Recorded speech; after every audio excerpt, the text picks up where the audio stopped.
لا الہ الا اللہ محمد رسول اللہ لا الہ۔ السلام علیکم ورحمۃ اللہ وبرکاتہ۔ کیا حال ہے سب کا؟ نحمده ونصلی علی رسولہ الکریم، اما بعد فاعوذ باللہ من الشیطان الرجیم، بسم اللہ الرحمن الرحیم، رب اشرح لی صدری ویسر لی امری واحلل عقدۃ من لسانی یفقہوا قولی۔ قرآن مجید قبر کے عذاب سے حفاظت کا ذریعہ ہے۔ ابو ہریرہ رضی اللہ عنہ بیان کرتے ہیں کہ آدمی کو جب اس کی قبر میں لایا جاتا ہے تو فرشتہ اس کے سر کی طرف سے آتا ہے، یعنی عذاب کے لیے، تو تلاوت قرآن اسے روک دیتی ہے۔ جب فرشتہ اس کے سامنے سے آتا ہے تو صدقہ اسے دھکیل دیتا ہے، اور جب اس کے پاؤں کی طرف سے آتا ہے تو مساجد کی طرف چل کے جانا اسے دور کر دیتا ہے، یعنی انسان پاؤں سے جو نیکی کے کاموں کی طرف چل کے جاتا ہے تو وہ نیکیاں اس کی برائیوں کی جو سزا ہے اس کو اس سے ہٹا دیتی ہیں۔ قیامت کے دن قرآن مجید انسان کی شکل میں آئے گا۔ ابن بریدہ اپنے والد سے روایت کرتے ہیں، وہ کہتے ہیں کہ رسول اللہ صلی اللہ علیہ وسلم نے فرمایا، قیامت کے دن قرآن ایسے مرد کی شکل میں آئے گا جس کا رنگ اڑا ہوا ہوگا، اپنے پڑھنے والے سے کہے گا، میں وہی ہوں جس نے تجھے رات کو بیدار رکھا، جیسے تراویح وغیرہ پڑھنے میں، اور دن میں تجھے پیاسا رکھا، کیونکہ تلاوت کرتے وقت انسان کو پیاس بھی لگتی ہے۔ قیامت کے دن قرآن مجید سفارشی بن کر آئے گا۔ ابو امامہ باہلی رضی اللہ عنہ سے مروی ہے، وہ کہتے ہیں کہ میں نے رسول اللہ صلی اللہ علیہ وسلم کو فرماتے ہوئے سنا، قرآن کی تلاوت کرو، بلا شبہ قیامت کے دن یہ اپنے ساتھیوں کی سفارش کے لیے آئے گا، یعنی جو لوگ دنیا میں قرآن پڑھتے ہیں قیامت کے دن وہ ان کی سفارش کرے گا۔ 15واں پارہ۔ اعوذ باللہ من الشیطان الرجیم، بسم اللہ الرحمن الرحیم، سبحان الذی اسری بعبده لیلا من المسجد الحرام الى المسجد الاقصى من المسجد الحرام إلى المسجد الأقصى الذي باركنا حوله لنريه من آياتنا إنه هو السميع البصير۔ شروع کرتی ہوں اللہ کے نام سے جو بے انتہا مہربان نہایت رحم فرمانے والا ہے۔ پاک ہے وہ ذات جس نے ایک رات اپنے بندے کو مسجد الحرام سے لے کر مسجد اقصی تک سیر کرائی، جس کے ماحول کو ہم نے برکت دے رکھی ہے، اور اس سے غرض یہ تھی کہ ہم اپنے بندے کو اپنی بعض نشانیاں دکھائیں، بلا شبہ وہ سننے والا اور دیکھنے والا ہے۔ آغاز ہوتا ہے سبحان الذی سے کہ اللہ پاک ہے، یعنی سننے والوں کو ایک عجیب و غریب خبر ملے گی کہ جس کو وہ حیرانی سے سنیں گے، لیکن حقیقت یہ ہے کہ جو چیزیں لوگوں کے لیے مشکل ہیں اللہ سبحانہ تعالیٰ کے لیے وہ کچھ بھی مشکل نہیں۔ اور ویسے بھی جس بارے میں اب گفتگو کی جائے گی وہ بات بہت ہی اہم بات ہے۔ کیا ہے وہ بات؟ اسریٰ بعبدہ لیلا من المسجد الحرام الی المسجد الاقصی، کہ وہ ذات اپنے بندے کو لے گئی راتوں رات مسجد حرام یعنی مکہ سے الی المسجد الاقصی، مسجد اقصی یعنی فلسطین کی طرف یروشلم میں۔ کیا ہے وہ جگہ؟ کیسی ہے وہ جگہ؟ الذی بارکنا حولہ، جس کے آس پاس کو ہم نے برکتیں عطا کر رکھی ہیں، کیونکہ وہاں پر زمین بھی بہت زرخیز ہے، وہاں کی قدرتی نہریں اور باغات اور پھل، اور اس کے علاوہ وہ انبیاء کا مولد و مسکن بھی رہی ہے۔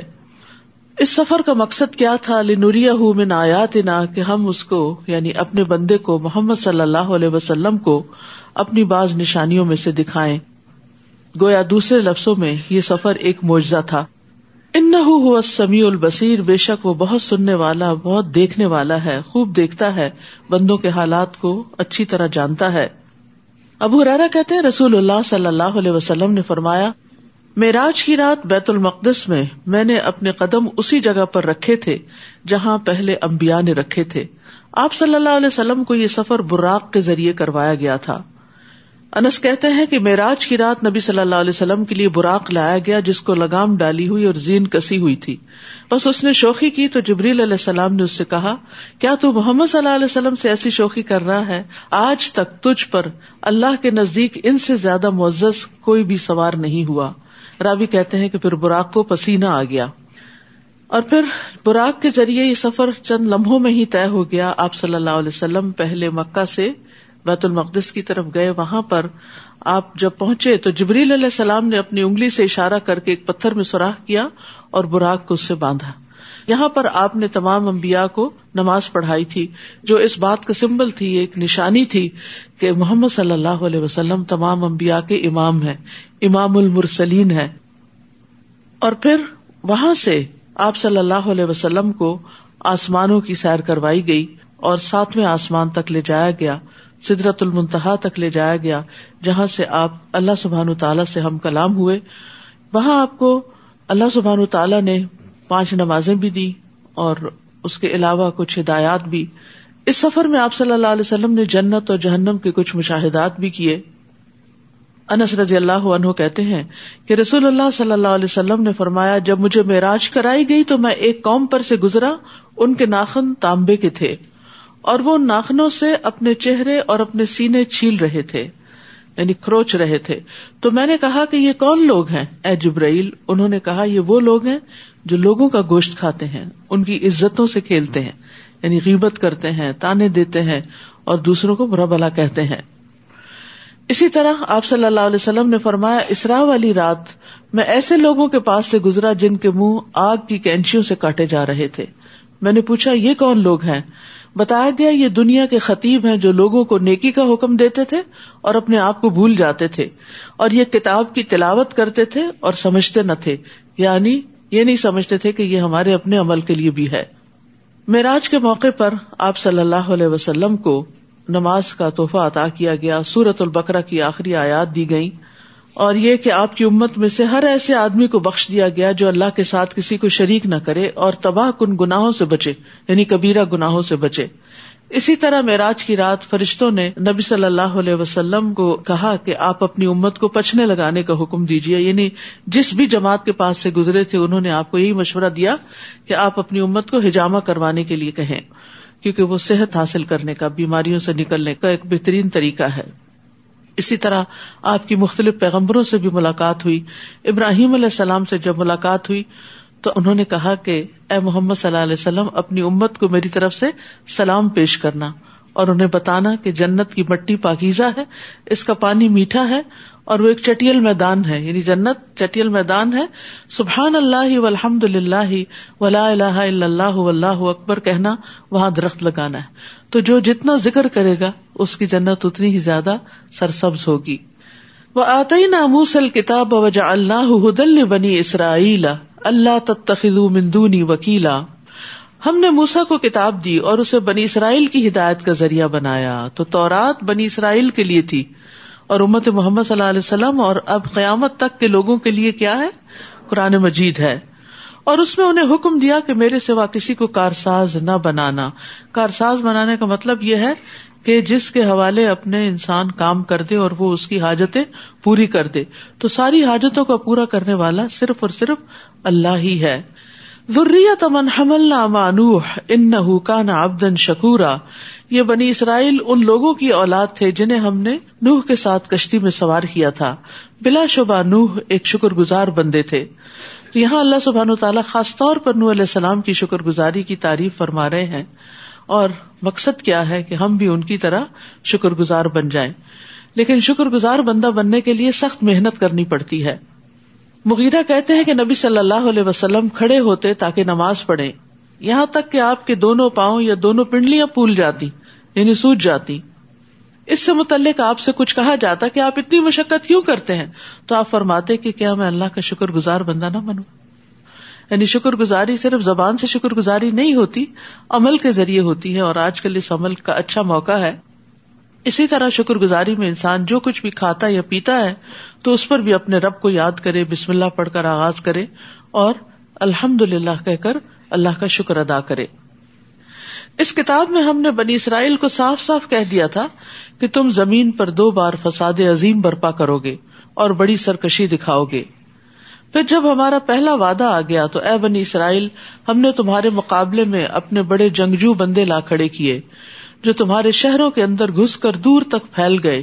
یہ اللہ کا وعدہ تھا جسے پورا ہو کر رہنا تھا کہ جب بنی اسرائیل نے پیغمبروں کو قتل کرنا شروع کیا، یعنی حضرت عیسیٰ علیہ السلام کے قتل کے منصوبے بنائے اور اس طرح حضرت یحییٰ علیہ السلام کو قتل کر دیا، تو اس کی پاداش میں پھر اللہ تعالیٰ نے ان پر ظالم بادشاہ مسلط کیے.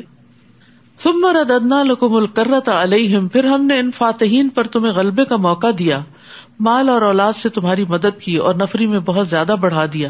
یعنی پہلے حملے کے بعد پھر ہم نے تمہارے حالات بدلے، جب تمہارے اندر تبدیلی آئی تو ہم نے بھی تم سے عذاب اٹھا لیا. ان احسنتم احسنتم لانفسکم وان اسأتم فلہا، دیکھو اگر تم نے بھلائی کی تو اپنے ہی لیے کی اور اگر برائی کی تو اس کا وبال بھی تمہیں پر ہوگا. پھر جب دوسرے وعدے کا وقت آ گیا کہ جابر فاتحین تمہارا حلیہ بگاڑ دیں اور مسجد اقصی میں ایسے ہی داخل ہوں جیسے پہلی بار داخل ہوئے تھے. پہلا حملہ بخت نصر کا تھا اور دوسرا ٹیٹس کا تھا. 70 عیسوی میں ٹیٹس کا حملہ ان پر ہوا جس کی وجہ سے ان کو تباہ کر کے رکھ دیا گیا. اور جہاں جہاں غلبہ پائیں اسے تہس نہس کر دیں. تو بات یہ ہے کہ جب بنی اسرائیل نے اچھا رویہ اختیار کیا تو اللہ سبحانہ تعالیٰ نے بھی ان کے دن پھیر دیے، اور جب انہوں نے اللہ کا پیغام پہنچانے والوں کے ساتھ برا معاملہ کیا تو اللہ سبحانہ تعالیٰ نے پھر ان کو عذاب چکھایا. تو یہ ایک بنیادی قاعدہ ہمیں دیا جا رہا ہے کہ ہم اللہ سبحانہ تعالیٰ سے ڈر کے زندگی بسر کریں اور نیکیوں کی طرف رغبت رکھیں، اور جو کوئی نیکی کرتا ہے وہ دراصل اپنے ہی لیے کرتا ہے. ہو سکتا ہے اب تمہارا رب تم پر رحم فرما دے، لیکن اگر تم نے پھر سرکشی کی تو ہم بھی پھر سزا دیں گے. یعنی اگر تم بدلے تو ہم بھی پھر تمہیں پکڑیں گے. تو اس میں کتنا بڑا سبق ہے. یعنی کوئی قوم ہو یا کوئی فرد ہو یا کوئی گھرانہ ہو، اگر اللہ کی طرف رجوع کرتا ہے تو اللہ سبحانہ تعالیٰ اس پر اپنی رحمت فرماتا ہے. احسان کا بدلہ احسان کی شکل میں دیا جاتا ہے. اور اگر کوئی سرکشی کرتا ہے تو پھر اس کی بھی پکڑ ہوتی ہے. آخرت کی پکڑ سے پہلے دنیا میں بھی پکڑ ہوتی ہے. اور ایسے کافروں کے لیے ہم نے جہنم کو قید خانہ بنا دیا ہے. یہ قرآن تو وہ راستہ دکھاتا ہے جو سب سے سیدھا ہے، اور جو لوگ ایمان لائے اور نیک عمل کیے انہیں بشارت دیتا ہے کہ ان کے لیے بہت بڑا اجر ہے، اجرن کبیرہ.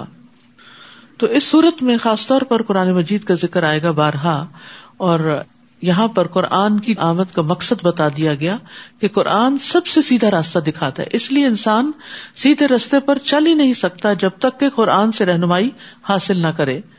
کعب رضی اللہ عنہ بیان کرتے ہیں کہ قرآن کو لازم پکڑو کیونکہ وہ عقل کی تیزی، حکمت کی روشنی اور علم کا سرچشمہ ہے، اور رحمان کی طرف سے نازل ہونے والی کتابوں میں سب سے نئی کتاب ہے. اللہ نے تورات میں یہ بات فرمائی ہے کہ اے محمد میں تم پر جدید تورات نازل کروں گا، اور جدید تورات سے مراد قرآن مجید ہے، جو نابینا آنکھوں، بہرے کانوں اور پردے میں پڑے ہوئے دلوں کو کھول دے گی. حقیقت یہ ہے کہ جو شخص تھوڑی سی بھی کوشش کرتا ہے اس قرآن کو سمجھ کر پڑھنے کی، اس کے دل کی دنیا ہی بدل جاتی ہے اور اس کے طرز عمل میں لازماً تبدیلی آتی ہے. اور جو لوگ آخرت پر ایمان نہیں لاتے ان کے لیے ہم نے دردناک عذاب تیار کر رکھا ہے. انسان برائی کے لیے بھی ایسی ہی دعا کرتا ہے جیسے بھلائی کے لیے کرتا ہے. دراصل انسان بڑا جلد باز واقع ہوا ہے. ابن عباس اور دیگر علماء کہتے ہیں کہ یہ انسان کا بیزاری کی حالت میں خود کو یا اپنی اولاد کو بد دعا دینا ہے. یعنی بعض اوقات ہم اریٹیٹڈ ہوتے ہیں بیماری کی وجہ سے یا بچوں کی پریشانیوں کی وجہ سے یا کاروبار کی وجہ سے، تو پھر انسان کے اوپر بعض اوقات ایسی کیفیت آ جاتی ہے کہ اس کے منہ سے خیر کی بات نکلنے کی بجائے بد دعا نکل آتی ہے، حالانکہ وہ خود اس بد دعا کی قبولیت نہیں چاہتا. تو اس کی وجہ کیا؟ وَكَانَ الْإِنسَانُ عَجُولًا، کہ انسان بڑا جلد باز ہے. تو بنیادی طور پر اس آیت میں ان لوگوں کی مذمت کی جا رہی ہے، ان کو ڈانٹا جا رہا ہے جو غصے کی حالت میں اپنے لیے یا اپنے مال اور اولاد پر بد دعا کرتے ہیں، حالانکہ اس وقت انہیں اطمینان کے ساتھ بھلائی کی دعا کرنی چاہیے تھی. تو یاد رکھیے قبولیت کے وقت میں دی گئی بد دعا بھی قبول ہو جاتی ہے، اور اگر جس کو بد دعا دے رہے ہیں وہ اس کے اہل نہیں تو وہ بددعا پلٹ کر دینے والے کے سر پہ آ جاتی.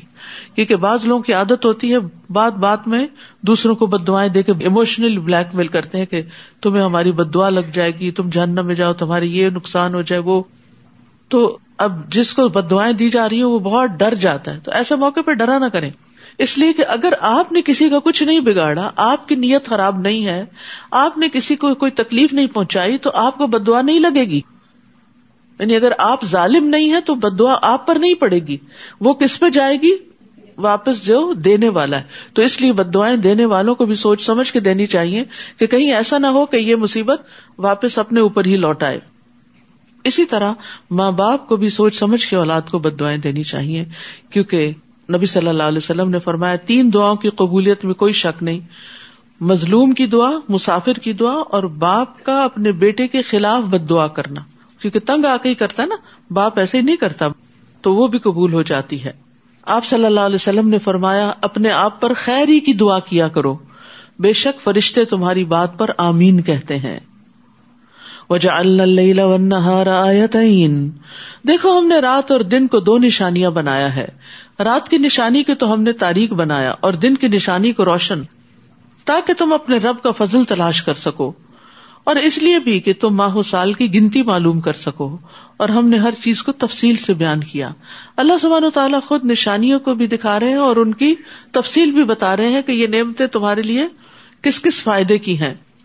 تو ان نعمتوں کو پا کر, ان نشانیوں کو دیکھ کر انسان کو سبق حاصل کرنا چاہیے اور رب کا شکر گزار بننا چاہیے. وَكُلَّ إِنسَانٍ أَلْزَمْنَاهُ طَائِرَهُ فِي عُنُقِهِ وَنُخْرِجُ لَهُ يَوْمَ الْقِيَامَةِ كِتَابًا يَلْقَاهُ مَنشُورًا, ہر انسان کا عمل ہم نے اس کے گلے میں لٹکا رکھا ہے. یعنی انسان جو کچھ کماتا ہے وہ اسی کے اوپر لادا جا رہا ہے, جسے ہم قیامت کے دن ایک کتاب کی صورت میں نکالیں گے, اعمال نامہ, book of deeds.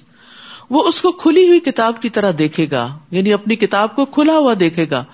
یلقاہ منشورا, open book ہوگی جس میں وہ ساری چیزیں دیکھ رہا ہوگا, اور کہا جائے گا اقرأ کتابک کفا بنفسک اليوم علیک حسیبا, پڑھ اپنا اعمال نامہ, آج تو خود ہی اپنا حساب کرنے کو کافی ہے.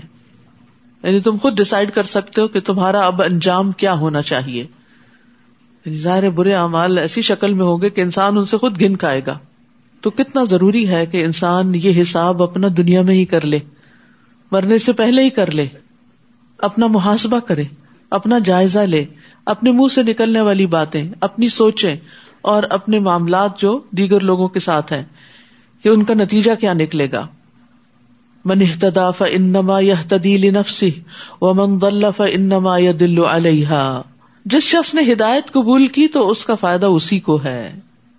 یعنی اپنی برائیوں کو دیکھ کر ان کو دور کر کے اور جو صحیح راستہ ہے اس کو اختیار کر لیا, اور خاص طور پر جو قرآن کا راستہ ہے سب سے بہترین اور سیدھا راستہ, تو اس کا فائدہ کسی اور کو نہیں, خود اسی کو ہوگا. اور جو گمراہ ہوا تو اس کا بار بھی اسی پر ہے. یعنی اگر انسان ہدایت نہیں پاتا تو پھر نقصان بھی خود اٹھائے گا, اور کوئی گناہ کا بوجھ اٹھانے والے دوسرے کا بوجھ نہیں اٹھائے گا. یہ یاد رکھنا چاہیے کہ قیامت کے دن ہر شخص کو اپنے کیے کا بدلہ ہی ملے گا, اور ہم اس وقت تک عذاب نہیں دیا کرتے جب تک اپنا رسول نہ بھیج لیں. اور جب ہم کسی بستی کو ہلاک کرنے کا ارادہ کر لیتے ہیں تو وہاں کے عیش پرستوں کو حکم دیتے ہیں تو وہ بدکاریاں کرنے لگتے ہیں. پھر اس بستی پر عذاب کی بات صادق آ جاتی ہے تو ہم اس کی اینٹ سے اینٹ بجا دیتے ہیں. یعنی پیچھے بنی اسرائیل کا بھی یہی حال ہوا, باقی اقوام میں بھی یہی قاعدہ رہا, اور آئندہ کے لیے بھی یہی اصول ہے کہ اگر لوگ فساد کریں گے, بگاڑ کا رستہ اختیار کریں گے, تو پھر دنیا میں بھی ان کی شامت آئے گی. نوح علیہ السلام کے بعد ہم نے کتنی ہی قومیں ہلاک کر دیں, اور آپ کا رب اپنے بندوں کے گناہوں سے خبردار رہنے اور دیکھنے کو کافی ہے. من کان یرید العاجلۃ عجلنا له فیہا ما نشاء لمن نرید ثم جعلنا له جہنم یصلاھا مذموما مدحورا. جو شخص دنیا چاہتا ہے تو ہم جس شخص کو جتنا چاہیں دنیا میں ہی دے دیتے ہیں. یعنی جو دنیا کی رونقیں چاہتا ہے, دنیا کے فائدے چاہتا ہے, انہی کے لیے نمبر 1 دن رات کوشش کر رہا ہے, اور نمبر 2 یہ کہ اگر کوئی نیکی بھی کرتا ہے تو اس کا بدلہ بھی دنیا میں ہی چاہتا ہے, تو ہم اس کو دنیا میں ہی دے دیتے ہیں. پھر ہم نے جہنم اس کے مقدر کر دی ہے جس میں وہ بدحال اور دھتکارا ہوا بن کر داخل ہوگا. ومن اراد الآخرۃ وسعى لها سعيها وهو مؤمن فأولئك كان سعيهم مشكورا. اور جو شخص آخرت کا ارادہ کرے کہ مجھے آخرت کا اجر چاہیے اور اس کے لیے اپنی مقدور بھر کوشش بھی کرے، یعنی صرف ارادہ ہی نہ ہو بلکہ کوشش بھی ہو، اور وہ مومن بھی ہو، یعنی ایمان شرط ہے، صرف کوشش اور محنت اور اچھے کام ہی نہیں، تو ایسے لوگوں کی کوشش کی قدر کی جائے گی. تو اس آیت میں اس بات پہ تنبیہ کی گئی ہے کہ بغیر محنت کے آخرت کی بھلائی کا ارادہ کرنا محض ایک دھوکہ ہے، یعنی اپنے آپ کو دھوکہ دینا ہے. دنیا میں بھی انسان جس چیز کو چاہتا ہے تو پھر اس کو پانے کے لیے کوشش بھی کرتا ہے، محنت بھی کرتا ہے. کُلًّا نُمِدُّ هَٰؤُلَاءِ وَهَٰؤُلَاءِ مِنْ عَطَاءِ رَبِّكَ وَمَا كَانَ عَطَاءُ رَبِّكَ مَحْظُورًا. ہم ہر طرح کے لوگوں کی مدد کرتے ہیں، خواہ یہ ہوں یا وہ ہوں، اور یہ بات آپ کے رب کا عطیہ ہے، اور آپ کے رب کا عطیہ کسی پر بند نہیں. یعنی اللہ سبحانہ وتعالیٰ دنیا میں صرف ایمان والوں کی مدد نہیں کرتا، دوسروں کی بھی کرتا ہے، اور اللہ جس کی چاہے کرے، کوئی اس کو روکنے والا نہیں. بعض اوقات انسان جس سے حسد کرتا ہے تو انسان اس کا برا چاہتا ہے، اور یہ چاہتا ہے کہ اس کو کوئی خیر نہ ملے. یعنی خاص طور پر قریبی رشتے داروں کے اندر جو اندر سے کولڈ وار چل رہی ہوتی ہے، تو انسان چاہتا ہے کہ ساری خیر میرے ہی گھر میں آ جائے اور دوسرے کی طرف نہ جائے. لیکن ظاہر ہے کہ خیر کا بانٹنے والا تو اللہ ہے، کسی کے چاہنے سے کیا ہوتا ہے، اور کسی کے بدخواہی سے بھی ضروری نہیں کہ کسی کو نقصان ہی پہنچ جائے، ضروری نہیں کہ کوئی آپ سے حسد کرے تو آپ برباد ہی ہو جائیں.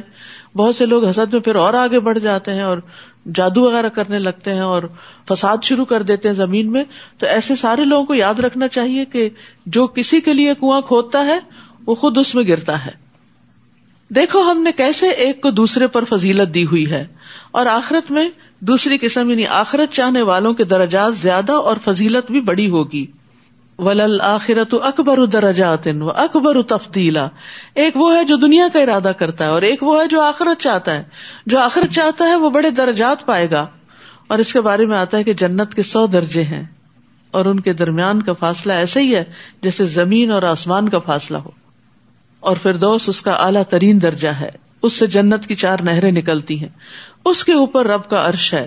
جب بھی تم اللہ سے سوال کرو تو اس سے جنت الفردوس مانگو. اللہم انا نسألک الجنت الفردوس الاعلی. لا تجعل مع اللہ الہا آخر فتقعد مذموما مخذولا. اللہ کے ساتھ کوئی دوسرا الہ نہ بنانا، ورنہ تم بدحال اور بے یار و مددگار بیٹھے رہ جاؤ گے. یعنی کوئی تمہاری مدد کو نہیں آئے گا، کیونکہ اللہ کے سوا کوئی اور الہ ہے ہی نہیں، کوئی رازق ہے ہی نہیں، کوئی مالک ہے ہی نہیں، کسی کے پاس اختیارات ہے ہی نہیں، کوئی کچھ دینے کے قابل ہی نہیں. لہٰذا تم اللہ کو چھوڑ کر کسی اور کی طرف مت راغب ہو. اپنی ساری توجہ، اپنی رغبتیں، اپنی تمنائیں، اپنی فریادیں سب کی سب اللہ کے سامنے رکھو. وَقَضَىٰ رَبُّكَ أَلَّا تَعْبُدُوا إِلَّا إِيَّاهُ. آپ کے رب نے فیصلہ کر دیا ہے کہ تم اس کے علاوہ کسی اور کی عبادت نہ کرو، اور والدین کے ساتھ اچھا سلوک کرو. اگر ان میں سے کوئی ایک یا دونوں تمہارے سامنے بڑھاپے کی عمر کو پہنچ جائیں تو انہیں اف تک نہ کہو، نہ ہی انہیں جھڑکو، اور ان سے بات کرو تو ادب سے کرو. یہاں بڑھاپے کی حالت کو خاص کیا گیا ہے کیونکہ اس وقت ماں باپ کمزور ہو چکے ہوتے ہیں، اولاد جوان ہو چکی ہوتی ہے. جوان لوگوں کے خواہشات اور جذبات اور طریقہ کار کچھ اور ہوتا ہے، بوڑھے لوگوں کا طریقہ کچھ اور بدل چکا ہوتا ہے اپنے تجربات کی روشنی میں یا اپنی کمزوری کی وجہ سے. تو پھر دونوں کے چونکہ مقاصد فرق ہوتے ہیں، طریقے فرق ہوتے، تو کلیش بہت ہونے لگتا ہے. تو ایسے میں ماں باپ نہیں جھک سکتے، ان میں تبدیلی کی مت سوچو، کیونکہ وہ تو بڑے ہو چکے ہیں، وہ تو پکے ہو چکے ہیں، وہ تو مضبوط درخت بن چکے ہیں. اب اگر آپ چاہو کہ ان کو ڈھال لیا جائے، ان کو جھکا لیا جائے اور ان کی عادتیں بدل لی جائیں تو یہ نہیں ممکن. تو اس لیے ضروری ہے کہ اولاد اپنے اندر نرمی پیدا کرے، اولاد ان کے آگے جھکے. اور یہاں اف 2 حرفی کلمہ ہے جو انتہائی ناپسندیدگی اور بیزاری کے وقت انسان کے منہ سے نکلتا ہے. اف، پھر وہی بات، اف، پھر اسی کام کے لیے بلا لیا. تو اس کو بھی منع کر دیا گیا. تو پھر اگر اف منع ہے تو پھر لمبی چوڑی نصیحتیں ماں باپ کو اور جھگڑے اور بدتمیزی اور بد اخلاقی کی تو کہیں بھی گنجائش نہیں. یاد رکھیے بڑھاپے میں والدین کو ستانے والا جنت سے محروم رہے گا. ابو ہریرہ سے روایت ہے کہ نبی صلی اللہ علیہ وسلم نے فرمایا اس کی ناک خاک آلود ہو، پھر اس کی ناک خاک آلود ہو، پھر اس کی ناک خاک آلود ہو. پوچھا گیا اللہ کے رسول کس کی؟ آپ نے فرمایا جس نے اپنے والدین یا ان میں سے کسی ایک کو بڑھاپے میں پایا پھر وہ ان کی خدمت کر کے جنت میں داخل نہ ہوا. تو خاص طور پر بڑھاپے میں والدین کی خدمت کرنا جو ہے وہ جنت میں لے جانے والے کاموں میں سے ایک کام ہے. اور دوسری طرف والدین کا نافرمان جنت میں داخل نہیں ہوگا. رسول اللہ صلی اللہ علیہ وسلم نے فرمایا 3 آدمی جنت میں نہ جائیں گے اور نہ ہی قیامت کے دن اللہ ان کی طرف نظر ڈالے گا. والدین کا نافرمان، مردوں کی مشابہت اختیار کرنے والی عورت، اور دیوس. دیوس وہ مرد ہوتا ہے جس کے اندر کوئی غیرت نہیں ہوتی کہ اس کی ماں یا بہن یا بیٹی کوئی حرام کاریاں کر رہی ہے تو اس کو وہ بادر ہی نہیں کرتا، وہ اس کو لیٹ گو کرتا ہے. اسی طرح والدین کو رلانا بھی کبیرہ گناہوں میں سے ہے. وَاخْفِضْ لَهُمَا جَنَاحَ الذُّلِّ مِنَ الرَّحْمَةِ، اور ان پر رحم کرتے ہوئے انکساری سے ان کے آگے جھکے رہو. والدین کے آگے ہمبل رہو، جھکے رہو اور ان کے حق میں دعائیں کرو. وَقُلْ رَبِّ ارْحَمْهُمَا كَمَا رَبَّيَانِي صَغِيرًا، کہ اے رب ان پر رحم فرما جیسا کہ انہوں نے بچپن میں مجھے محبت و شفقت سے پالا تھا. تو یہاں ان پہ رحم کرتے ہوئے یعنی رحمت و شفقت کی نظر سے ان کو دیکھو، غصے سے مت دیکھو، انکساری سے آگے جھکے رہو اور ان کے لیے دعائیں کرو. اور پھر یہ ہے کہ کندھے جھکا کے رکھو، یعنی اپنا پوسچر بھی ایسا رکھو کہ جس سے تکبر ظاہر نہ ہو بلکہ عاجزی، کہ آپ ماں باپ کے آگے جھکے ہوئے. بعض اوقات یہ ہوتا ہے کہ اولاد زیادہ قابل ہو جاتی، ماں باپ بڑھاپے میں پہنچ کر پڑھ لکھ کر بھی سب کچھ بھول جاتے، تو اولاد جو ہے وہ جب جوان ہوتی ہے اور جان پکڑتی ہے تو پھر وہ ماں باپ سے بھی آگے نکلنے لگتی ہے. تو ایسے میں بھی انسان کو کبھی یہ ظاہر نہیں کرنا چاہیے کہ ہم آپ سے بہتر ہیں، آپ کو کچھ پتا نہیں. یہ دیکھیں عام طور پہ بچوں کے اندر یہ چیز کتنی آ گئی ہے کہ ماں باپ کو بے وقوف سمجھتے ہیں. بھلے ماں باپ کچھ نہ سمجھ بھی ہوں یا نہ سمجھی کی بات بھی کریں تو ان کو بار بار یہ احساس دلانے کی ضرورت نہیں ہوتی، کیونکہ یہ ان کے اوپر بڑا گراں گزرتا ہے کہ جس بچے کو انہوں نے پیدا کیا اور اس کی انگلی پکڑ کے اس کو چلنا سکھایا آج وہ انہیں سکھا رہا ہے. تو یہ چیز نفسیاتی طور پر انہیں کمزور کرتی ہے اور ان کو غمگین کرتی ہے. تو بھلے آپ صحیح ہوں اور ماں باپ غلط ہوں پھر بھی ان کے آگے ہمبل رہیں، بحث مباحثہ نہ کریں. اور والدین میں سے بھی پھر ماں حسن سلوک کی زیادہ مستحق ہے. ابو ہریرہ کہتے ہیں کہ ایک آدمی رسول اللہ صلی اللہ علیہ وسلم کی خدمت میں حاضر ہوا اور عرض کیا یا رسول اللہ میرے اچھے سلوک کا سب سے زیادہ حقدار کون ہے؟ آپ نے فرمایا کہ تمہاری ماں. اس نے پھر پوچھا، آپ نے پھر وہی جواب دیا، پھر پوچھا، تیسری بار بھی آپ نے وہی جواب دیا، چوتھی بار آپ نے کہا تمہارا باپ. ربکم اعلم بما فی نفوسکم، جو کچھ تمہارے دل میں اللہ اسے خوب جانتا ہے کہ تم کس دل سے ماں باپ کی خدمت کرے. ماں باپ تو کتنی محبت سے پالتے ہیں لیکن بچے انتظار میں رہتے ہیں کہ اب یہ کب دنیا سے جائیں گے اور کب ہمارے سر سے یہ بوجھ اترے گا اور کب ہم بھی آزاد ہوں گے. تو جو تم دلوں میں سوچتے ہو اللہ اس کو بھی خوب جانتا ہے، اس بارے میں یا کسی اور بارے میں. چونکہ یہ پیچھے ماں باپ سے متعلق بات سے ہی ریلیٹڈ ہے، اس لیے سب سے پہلے اسی کانٹیکسٹ میں اس کو دیکھنا چاہیے. اگر تم صالح بن کر رہو تو وہ ایسے رجوع کرنے والوں کو معاف کر دینے والا ہے. یعنی دل کے خیالات تو اوپر نیچے ہوتے ہی رہیں گے، لیکن اگر تمہارا طرز عمل اچھا ہے، تم عملی طور پر صالح ہو، نیک ہو، تو پھر جو رجوع کرے گا یعنی اپنی غلطی سے توبہ کر لے گا اللہ تعالیٰ اس کو معاف کر دے گا. یعنی انسان کو جب احساس ہوتا ہے کہ وہ غلط سوچ رہا ہے یا اس کے منہ سے غلط بات نکل گئی ہے تو پھر وہ پلٹ کر اپنا رویہ اچھا کر لیتا ہے تو اس کی غلطی بھی معاف ہو جاتی ہے. وَآتِ ذَا الْقُرْبَى حَقَّهُ وَالْمِسْكِينَ وَابْنَ السَّبِيلِ وَلَا تُبَذِّرْ تَبْذِيرًا، اور رشتہ دار کو اس کا حق دو اور مسکین اور مسافر کو اس کا حق ادا کرو اور فضول خرچی نہ کرو. ان المبذرین کانوا اخوان الشیاطین وکان الشیطان لربہ کفورا، کیونکہ فضول خرچی کرنے والے شیطانوں کے بھائی ہیں اور شیطان اپنے رب کا بڑا ہی ناشکرا ہے. تو یہ تبذیر کیا ہوتا ہے؟ تبذیر کا لفظ بذر سے، بذر کہتے ہیں بیج کو. تو جیسے بیج ایسے پھیلا دیا جاتا ہے نا کھیت میں تو وہ تو بہرحال اگی آتا ہے لیکن بظاہر یوں لگتا ہے جیسے مٹی میں جا کے گم گیا. تو اس سے تشبیہ دی گئی ہے کہ تم اپنا مال یوں ہی ہر جگہ نہ لٹاتے پھرو. اور پھر خاص طور پر مال کو خواہشات پر ضرورت سے زیادہ خرچ کرنا، ضروریات پر نہیں. تبذیر میں، فضول خرچی میں پہلی چیز کیا آتی ہے؟ خواہشات پر خرچ کرنا، اور وہ بھی ضرورت سے زائد. مثلا ڈیکوریشن کے اوپر بہت زیادہ خرچ کر دینا، لباس کے اوپر، اور لباس بھی ضرورت کا نہ ہو، صرف دکھاوے کا ہو، اور اس پر انسان ہزاروں خرچ کر دے. اور پھر اسی طرح یہ کہ ناجائز چیزوں میں خرچ کرنا، ضروریات میں بھی حد سے زیادہ خرچ کرنا. یعنی ایک انسان کی وانٹس ہوتی ہیں، ایک اس کی نیڈز ہوتی ہیں، اور کچھ نیسیسٹیز ہوتی ہیں. نیسیسٹیز پہ خرچ کرنے میں تو کوئی حرج نہیں.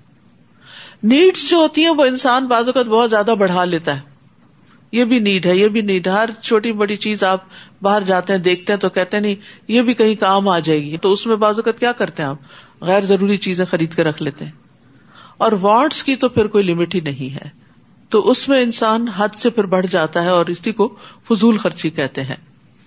ابو عبید کہتے ہیں میں نے عبداللہ بن مسعود سے مبذرین کے بارے میں پوچھا تو انہوں نے کہا وہ لوگ جو ناحق مال خرچ کرتے ہیں، یعنی جہاں خرچ نہیں کرنا چاہیے، جن کاموں میں، جن چیزوں پر، وہاں خرچ کرتے ہیں.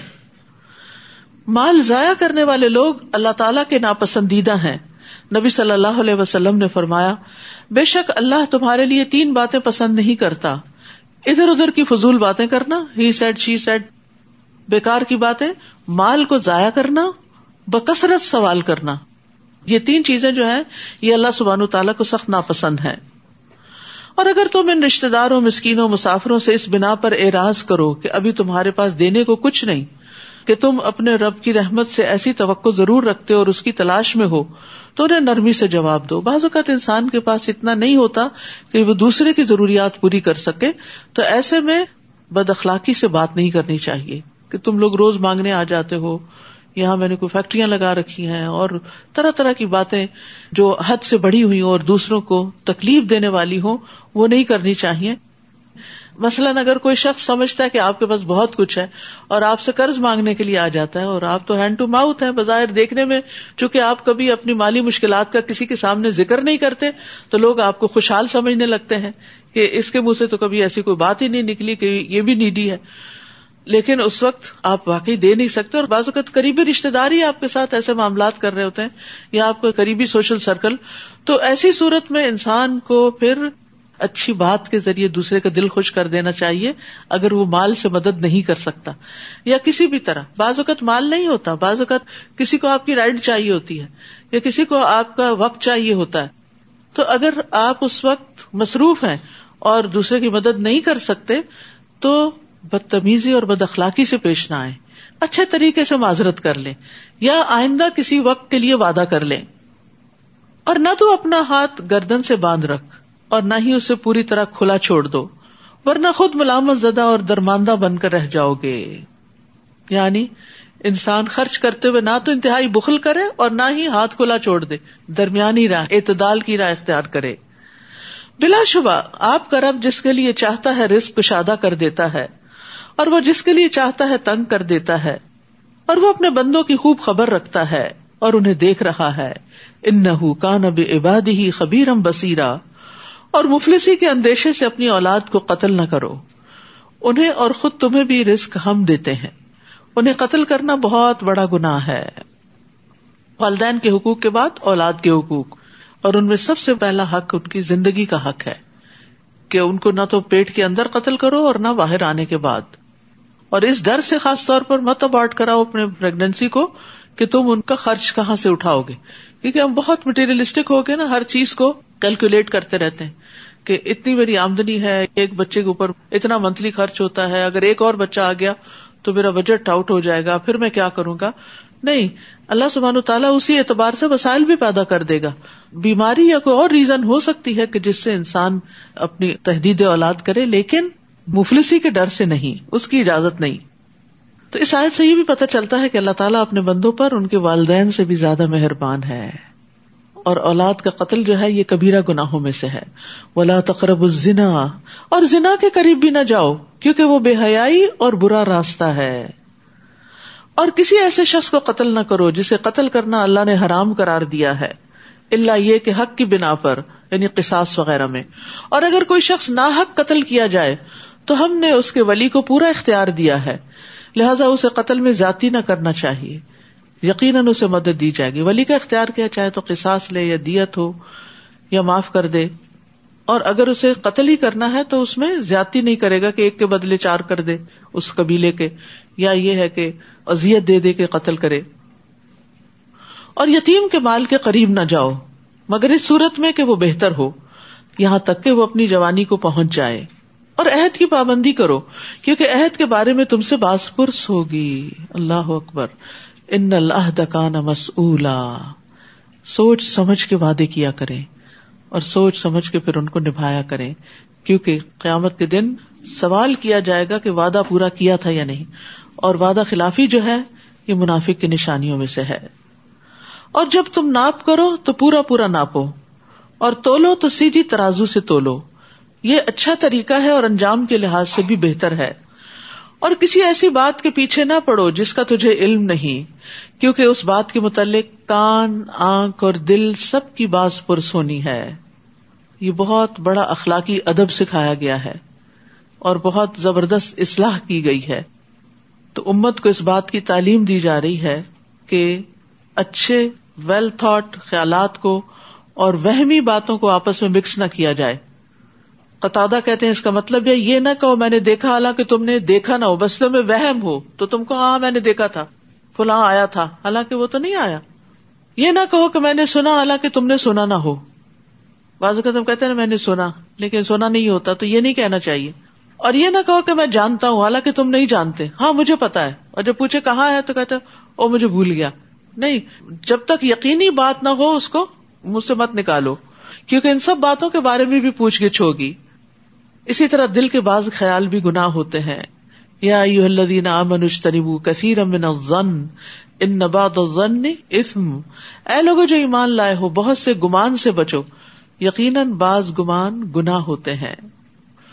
تو اپنی گفتگو اور سوچ کو وہم و گمان پر رکھنے کی بجائے انسان علم یقینی پر اس کی بنیاد رکھے، کیونکہ ان السمع والبصر والفؤاد کل اولئک کان عنہ مسئولا ولا تمشی فی الارض مرحا.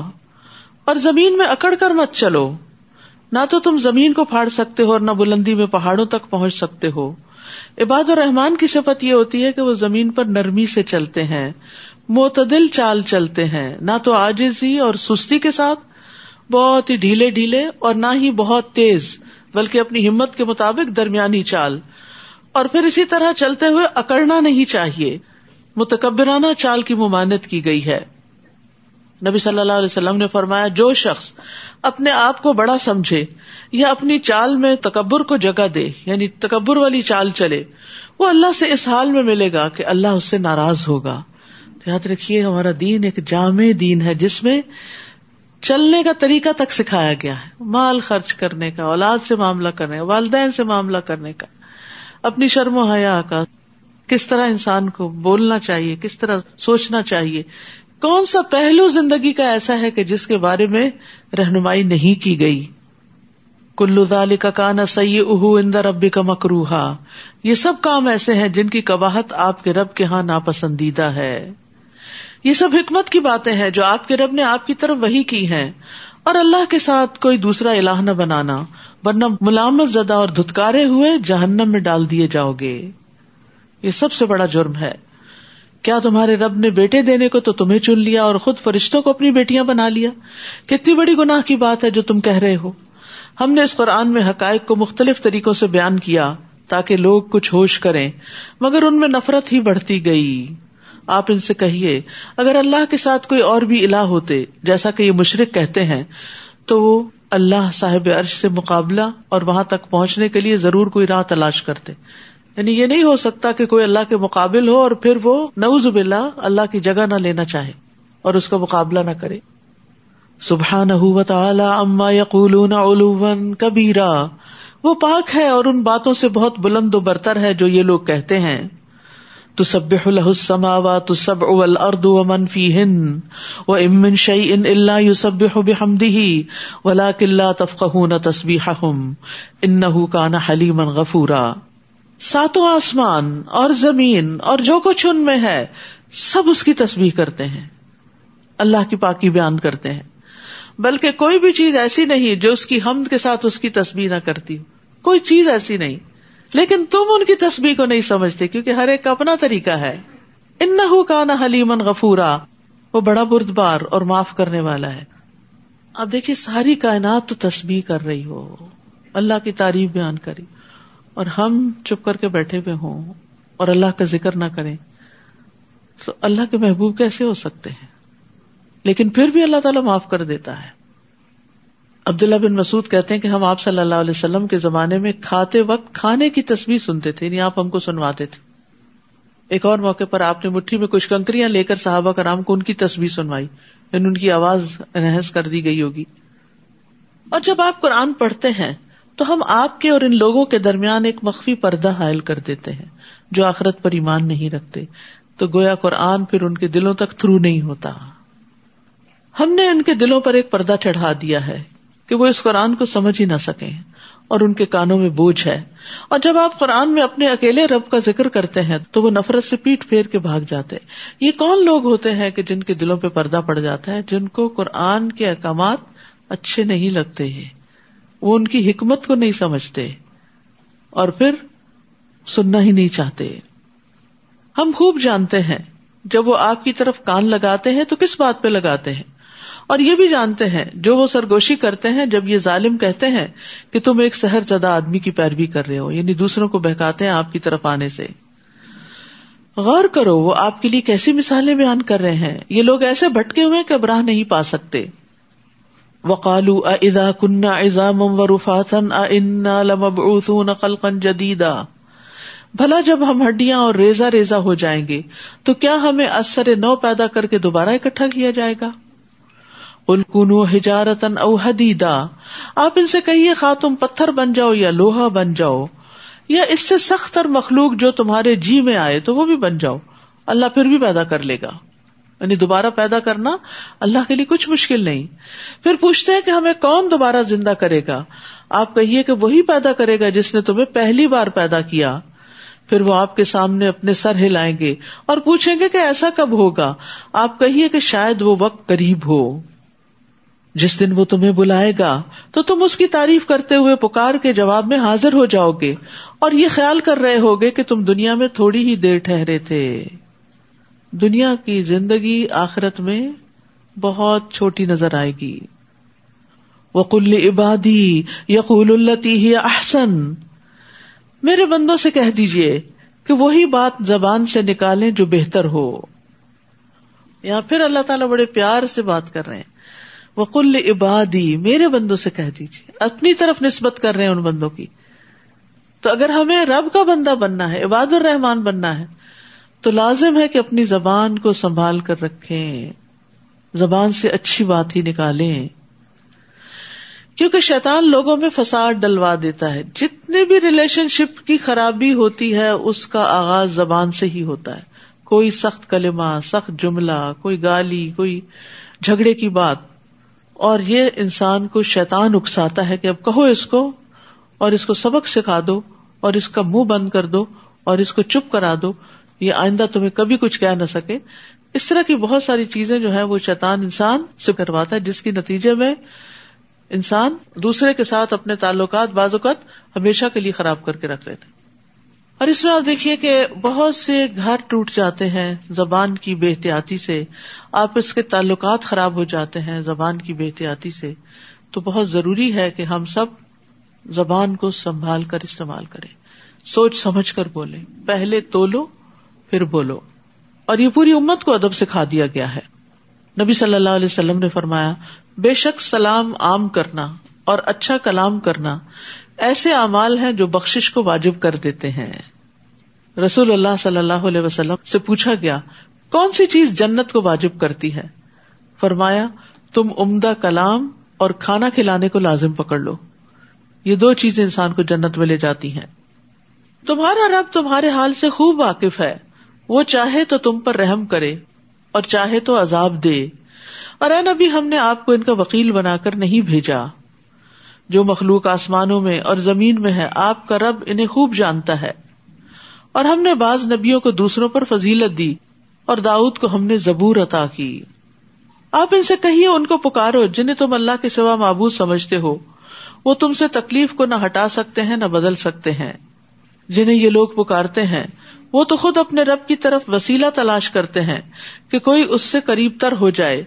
وہ اس کی رحمت کے امیدوار رہتے ہیں, وہ اس کے عذاب سے ڈرتے ہیں. بلا شبہ آپ کے رب کا عذاب ڈرنے کی چیز ہے. اہل عرب میں سے کچھ لوگ ایسے تھے کہ جو جنوں کی عبادت کرتے تھے, تو جن جو تھے ان میں سے کچھ مسلمان ہو گئے اور وہ اللہ کا قرب چاہنے لگے اور اللہ کی رحمت کی امید رکھتے تھے اور اللہ کے عذاب سے ڈرتے تھے, کیونکہ رب کا عذاب ہے ہی ایسی چیز جس سے ڈرا جائے. تو ان لوگوں کی طرف کہا جا رہا ہے کہ جو لوگ ایسے جنوں کو پوچھتے تھے اور ان کو وسیلہ بناتے تھے کہ یہ آگے ہمارے مسائل حل کروائیں گے اور ہماری بخشش کروائیں گے, وہ تو اب خود بھی رب کی رحمت کے امیدوار ہیں اور عذاب سے ڈرتے ہیں. یعنی تم جس بھی مخلوق کو پکارو گے ان another sense, تو اس مخلوق کو تو خود رب کی رحمت کی ضرورت ہے, چاہے کوئی بزرگ ہو, چاہے کوئی زندہ ہو, چاہے کوئی فوت شدہ ہو, چاہے فرشتے ہوں, چاہے انبیاء ہوں. سب کے سب کس چیز کے متلاشی ہیں, کس چیز کے طلبگار ہیں کہ اللہ کی رحمت ہو جائے ان پر اور اللہ کے عذاب سے بچ جائیں اور اللہ کی طرف جانے کا راستہ ان کو مل جائے. وَإِن مِّن قَرْيَةٍ إِلَّا نَحْنُ مُهْلِكُوهَا, کوئی بستی ایسی نہیں جسے ہم قیامت سے پہلے ہلاک نہ کر دیں یا سخت عذاب نہ دیں. یہ بات کتاب میں لکھی جا چکی ہے. یعنی جب جب بھی بستیوں والے غلط کام کریں گے, اللہ کے غضب کو دعوت دیں گے, تو اللہ تعالیٰ ان کو تباہ کر دیں گے قبل یوم القیامہ, اور قیامت کے دن تو سب کو ہی تباہ کر دیا جائے گا. جو بات ہمیں معجزے بھیجنے سے روکتی ہے, اب ان کے ایک اور سوال کا جواب ہے, وہ یہ ہے کہ پہلے لوگ انہیں جھٹلاتے رہے. ہم نے قوم سمود کو ایک اونٹنی واضح معجزے کے طور پر دی تو انہوں نے اس پر ظلم کیا, اور معجزے تو ہم صرف ڈرانے کے لیے ہی بھیجتے ہیں. اور جب ہم نے آپ سے کہا تھا کہ آپ کا رب لوگوں کو گھیرے ہوئے ہے, اور جو نمائش یعنی واقعہ معراج ہم نے آپ کو دکھائی, اور وہ درخت جس پر قرآن میں لعنت کی گئی ہے, زقوم کا درخت, انہیں ان لوگوں کے لیے بس ایک آزمائش بنا رکھا ہے. ہم انہیں ڈراتے رہتے ہیں مگر تنبیہ ان کی سرکشی میں اضافہ ہی کرتی چلی جاتی ہے. اور یاد کرو جب ہم نے فرشتوں سے کہا کہ آدم کو سجدہ کرو, تو ابلیس کے سوا سب فرشتوں نے اسے سجدہ کیا. کہنے لگا کیا میں اسے سجدہ کروں جسے تو نے مٹی سے پیدا کیا ہے؟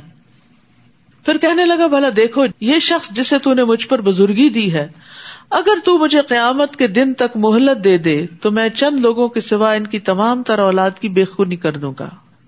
لَأَحْتَنِكَنَّ ذُرِّيَّتَهُ, احتنکن کا مطلب ہوتا ہے میں ان پہ قبضہ جما لوں گا, یعنی تمہاری اولاد تمہاری نہیں رہے گی, میں اسے اپنا بنا لوں گا. اور یہ ہم میں سے بہت سے لوگ دیکھ رہے ہیں, بچے ہمارے پیدا ہم نے کیے, سکھایا پڑھایا ہم نے, خرچ ہم نے ان پہ کیا, تعلیم ہم نے ان کو دی, لیکن جب بڑے ہوئے تو کوئی بات سننے کو تیار نہیں. کیا ہوا؟ کون ان کو اچک کے لے گیا؟ شیطان, کیونکہ اس نے یہ چیلنج دیا تھا کہ اگر مجھے قیامت کے دن تک مہلت مل گئی تو میں ابن آدم کی اولاد کو نسل در نسل بہکاتا رہوں گا. ابو ہریرہ سے مروی ہے کہ نبی صلی اللہ علیہ وسلم نے فرمایا شیطان ہر پیدا ہونے والے بچے کی کوکھ میں کچوکے لگاتا ہے, لیکن مریم علیہ السلام اور ان کے بیٹے کے ساتھ ایسا نہیں ہوا. کیا تم دیکھتے نہیں کہ بچہ جب پیدا ہوتا ہے تو کس طرح چیخ کر رو رہا ہوتا ہے؟ صحابہ نے عرض کیا کیوں نہیں یا رسول اللہ؟ آپ نے فرمایا یہ تب ہوتا ہے جب شیطان اس کی کوکھ میں کچوکے لگاتا ہے, یعنی پیدا ہوتے ہی اس کے پیچھے پڑ جاتا ہے. ابن عباس کہتے ہیں جب بچہ پیدا ہوتا ہے تو شیطان اس کو کچوکا لگاتا ہے, بس اگر وہاں اللہ کا ذکر کیا جائے تو وہ چلا جاتا ہے, اور اگر نہ لیا جائے اللہ کا نام تو بچے کے دل پہ جم جاتا ہے, وہیں سے وہ اس کو اپنا بنا لیتا ہے. تو اس لیے جتنی بھی مسلمان بیٹیاں ہیں, مائیں ہیں, خاص طور پر اس بات کا اہتمام کریں کہ جس وقت بچے کی پیدائش کا وقت ہو اس وقت پاس یا قرآن لگا ہوا ہو یا کوئی پڑھ رہا ہو, یعنی ذکر اذکار اس وقت کیا جائے تاکہ شیطان جو ہے وہ اس وقت بچے پہ حاوی نہ ہو سکے. اللہ تعالیٰ نے فرمایا جا تجھے مہلت دی جاتی ہے, پھر اولاد آدم میں سے جو بھی تیرے پیچھے لگے گا تو تجھ سمیت جہنم ہی پورا بدلہ ہے, یعنی تو بھی اور تیرے فالوورز سبھی جہنم میں آئیں گے. اور مہلت میں کیا تھا؟ اور انہیں گھبراہٹ میں ڈال جنہیں تو اپنی آواز سے گھبراہٹ میں ڈال سکتا ہے.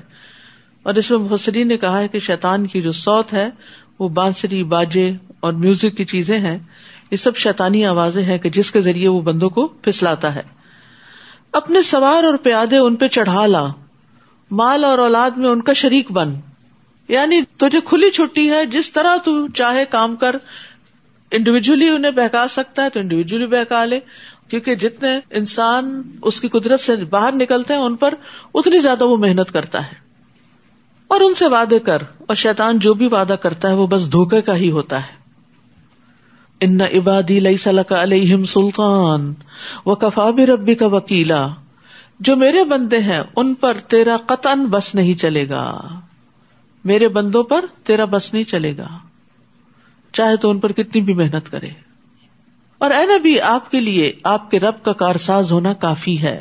یعنی شیطان کے مقابلے میں آپ رب کی مدد حاصل کریں، کیونکہ آپ کا شیطان مسلمان ہو گیا تھا.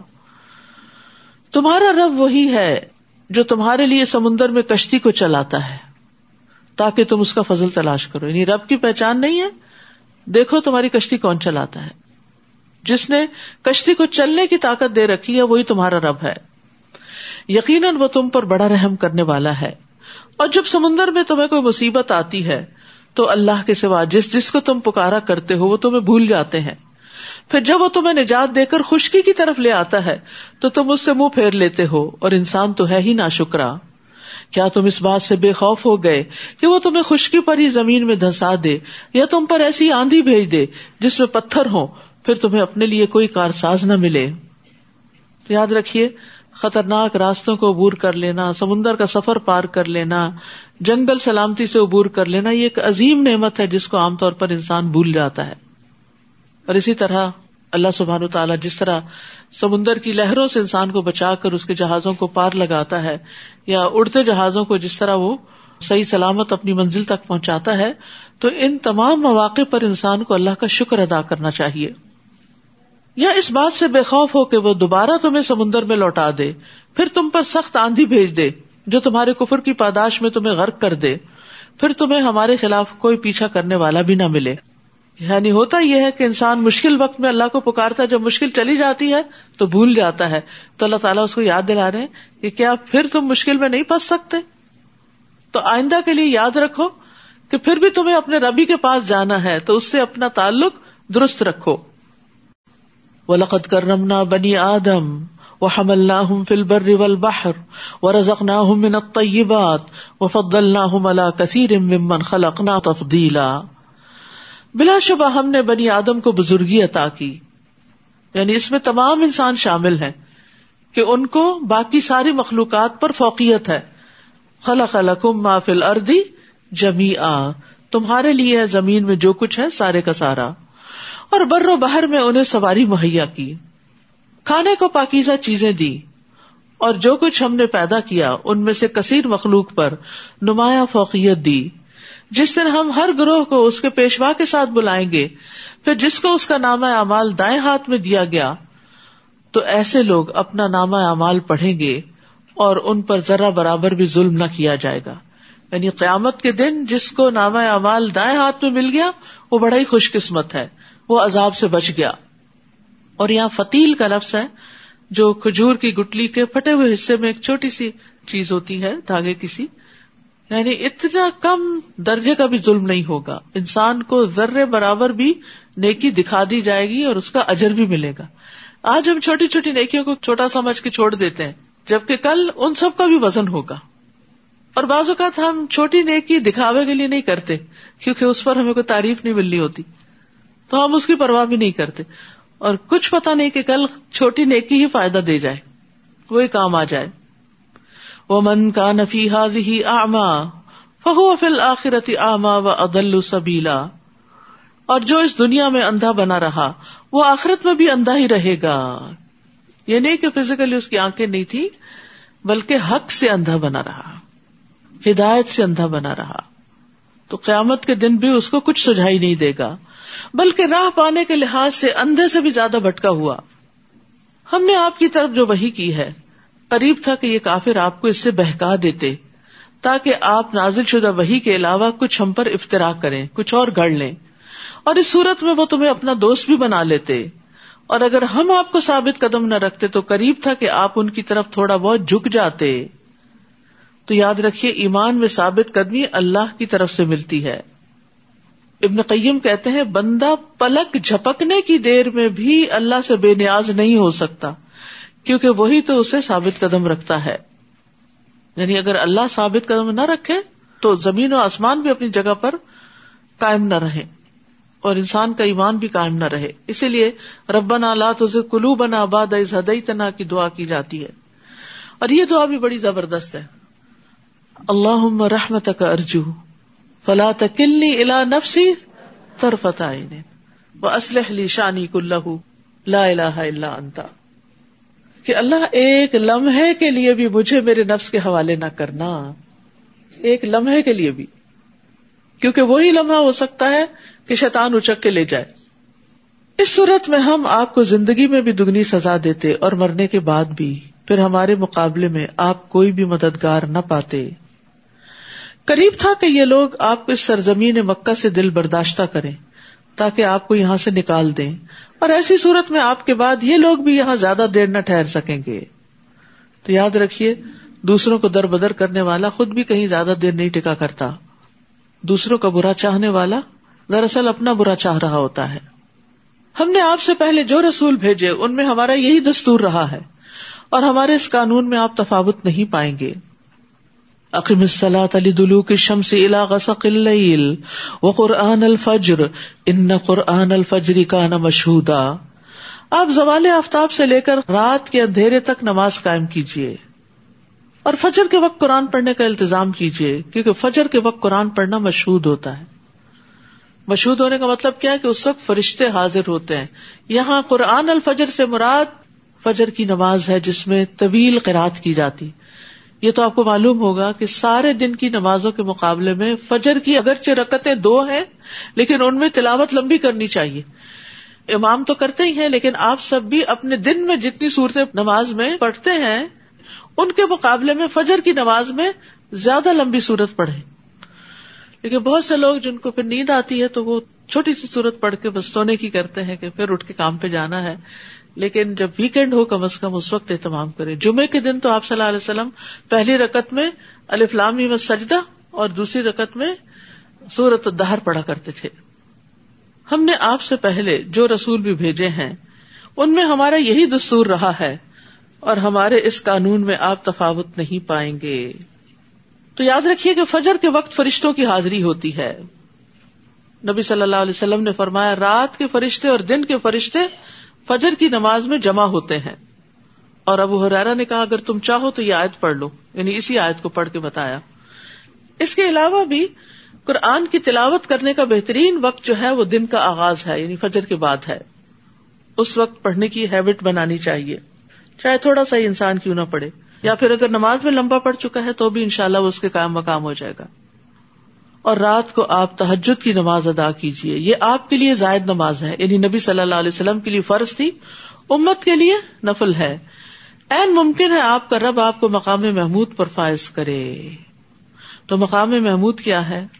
نبی صلی اللہ علیہ وسلم نے فرمایا لوگوں کو قیامت کے دن اٹھایا جائے گا, میں اور میری امت ایک ٹیلے پر ہوں گے, اور میرا رب مجھے سبز رنگ کی پوشاک پہنائے گا, پھر مجھے اجازت دی جائے گی اور میں وہ کہوں گا جو اللہ چاہے گا. بس یہی مقام محمود ہے, یعنی اس وقت ساری مخلوق کی زبان سے آپ کی تعریف جاری ہو جائے گی. تو جو شخص اذان سن کے یہ دعا پڑھتا ہے اللہم رب ھذہ الدعوۃ التامہ والی, تو قیامت کے دن اس کو نبی صلی اللہ علیہ وسلم کی شفاعت ملے گی. اور یہاں ایک اور بات بھی ہے کہ تہجد جو ہے وہ رات کے نوافل کو کہتے ہیں. اس کے لیے جو ایک عام نام ہے, جنیرک ہے, وہ ہے قیام اللیل. رات کے شروع میں پڑھیں, تھوڑی دیر ٹھہر کے پڑھیں, سحری کے وقت پڑھیں, سبھی کو قیام اللیل کہا جاتا ہے, ٹھیک ہے, اور سب کو ہی اجر ہے. لیکن نبی صلی اللہ علیہ وسلم کا طریقہ رات کے آخری حصے میں نماز پڑھنے کا تھا, یعنی پچھلی رات جس کو سحر کا وقت کہتے ہیں. اور تہجد کیوں کہتے ہیں؟ تہجد کہتے ہیں نیند توڑ کے اٹھنا. جو نماز نیند توڑ کے اٹھ کے پڑھی جاتی ہے وہ خاص طور پر تہجد اس نماز کے لیے ہے, لیکن رات کی ساری نمازوں میں سے کسی وقت کی نماز بھی جو ہے اس کو تہجد کہا جا سکتا ہے. یعنی آپ عشاء کے ساتھ بھی تہجد پڑھ کے سو سکتے ہیں, چاہے آپ ابھی سوئے نہیں. کچھ نوافل ایکسٹرا پڑھ لیں، آپ کے تہجد ہو جائیں گے، کیونکہ کچھ لوگ دوبارہ نہیں اٹھ سکتے. کچھ لوگ سوتے ہیں عشاء کے بعد، پھر درمیان میں اٹھتے ہیں اور پھر پڑھ کے پھر سو جاتے ہیں اور پھر دوبارہ اٹھتے ہیں. تو جو بھی طریقہ جس کو سوٹ کرتا ہو، لیکن فرض نمازوں کے بعد یہ ایک بڑی فضیلت والی نماز ہے، رات کے وقت اٹھ کے نوافل پڑھنا، اور اس میں دعائیں بھی قبول ہوتی ہیں.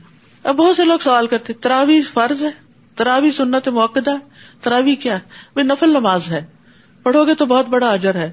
من قام رمضان ایمانا واحتسابا غفر له ما تقدم من ذنبه، جو رمضان کی راتوں کو قیام کرے گا ایمان اور ثواب کی نیت سے، اس کے پچھلے سارے گناہ معاف ہو جائیں گے. تو یہ گناہوں کی معافی کا ذریعہ بھی ہے.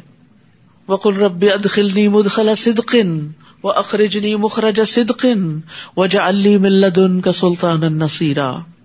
اور دعا کیجئے، اے میرے رب جہاں بھی تو مجھے لے جائے سچائی کے ساتھ لے جا، اور جہاں سے نکالے تو سچائی کے ساتھ نکال، اور اپنے ہاں سے ایک اقتدار کو میرا مددگار بنا دے.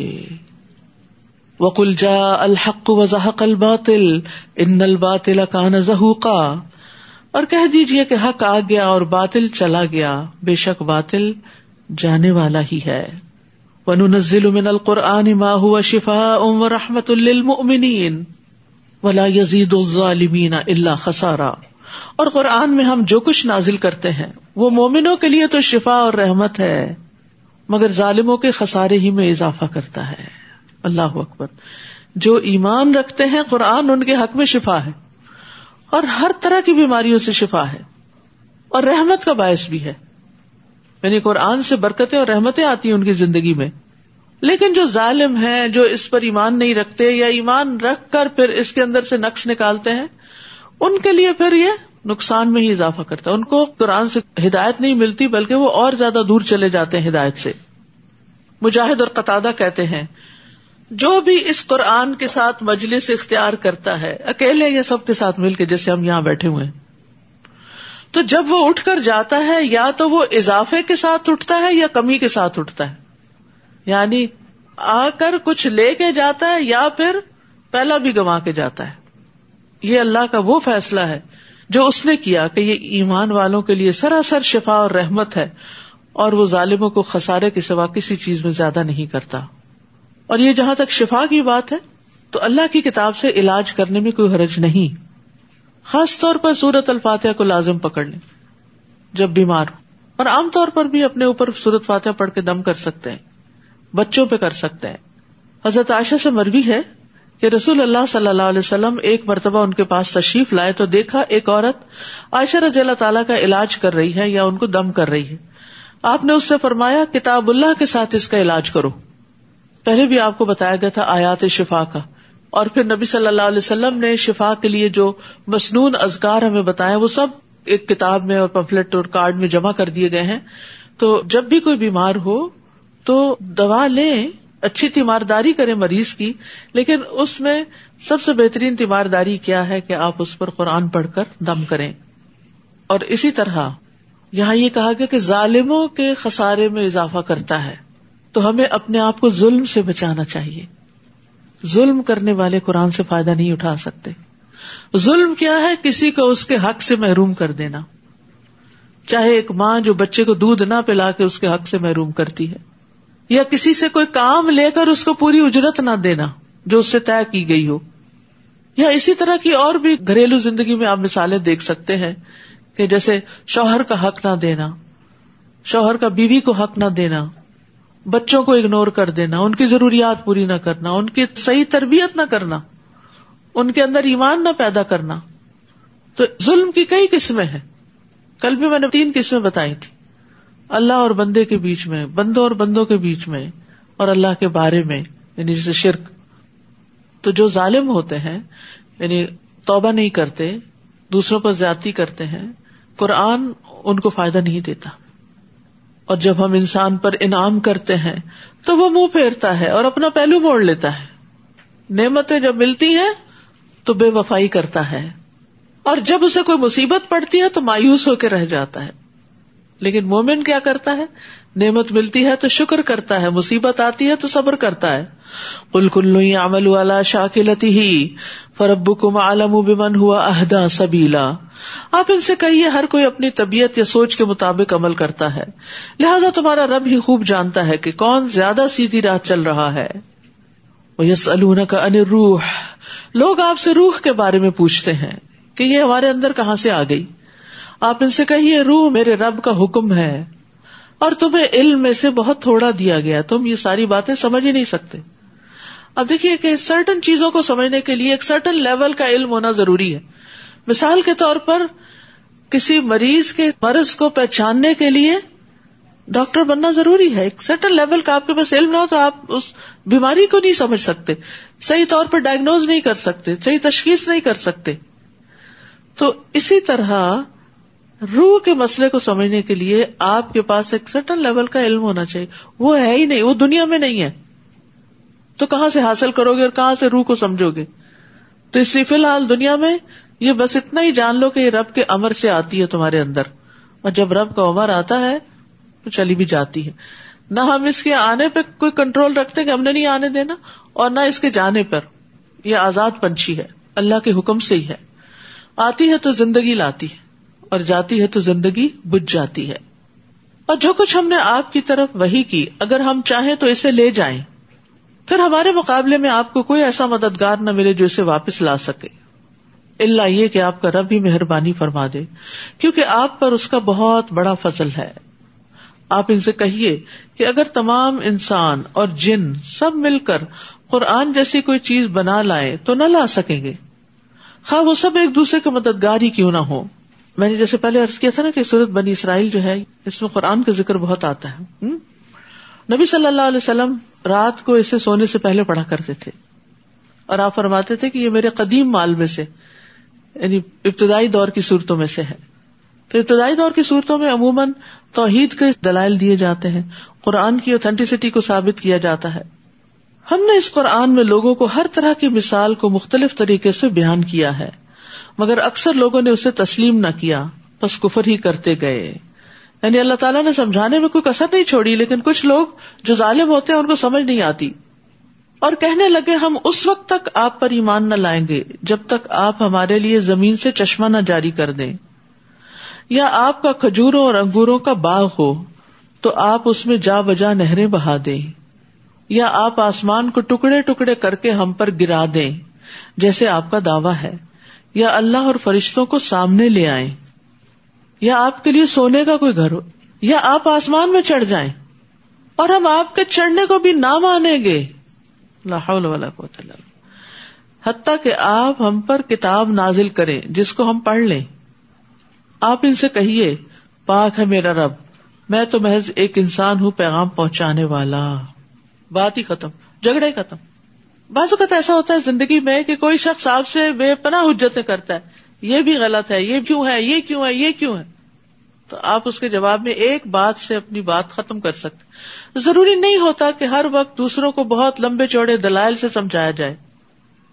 جیسے بچے ہوتے ہیں نا، بعض اوقات بڑے ناروا مطالبات کرتے ہیں، انہیں سیل فون چاہیے، انہیں گاڑی چاہیے، بس وہ انتظار کرتے رہتے ہیں کب نیا مطالبہ کریں، اور جب آپ کہتے ہیں یہ نہیں ہو سکتا تو پھر وہ ناراض ہوتے ہیں، پھر وہ ایک کے بعد ایک دلیل لاتے ہیں آپ کے پاس، پھر ایموشنلی بلیک میل کرتے ہیں، ان کے سر سے وہ بات نکلتی ہی نہیں، ایک ہی بات ہوتی ہے، بس انہیں وہ چاہیے۔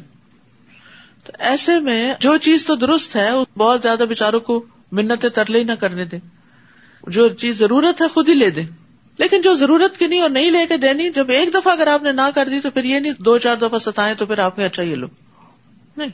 اب یہ جو اتنے مطالبے اہل مکہ کرتے تھے تو یہ تھوڑی کیا گیا کہ اچھا تم اتنا جو تنگ کر رہے ہو تو یہ لو مطالبے تمہارے پورے ہو گئے، نہیں۔ جو چیز فائدے کی نہیں، جو کام کرنے کا نہیں، اس کو نہیں کرنا۔ اور بچوں کو بھی یہ پتا ہونا چاہیے کہ اس بات پر نہ ہو چکی ہے، اب دوبارہ نہیں بات کرنے کی۔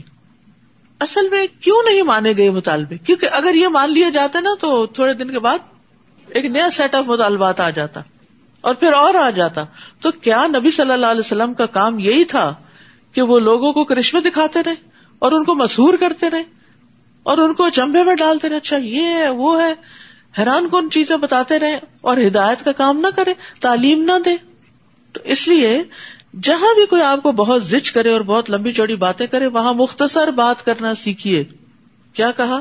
قل، ان ساری باتوں کے جواب میں سبحان ربی، پاک ہے میرا رب، وہ لا سکتا ہے سارے موجے، لیکن هل كنت الا بشرا رسولا، کیا میں ایک بشر رسول کے سوا کچھ اور بھی ہوں؟ یہاں یہ بات بھی پتہ چلتی ہے کہ نبی صلی اللہ علیہ وسلم اللہ کے رسول ضرور تھے اور اس کے ساتھ بشر بھی تھے.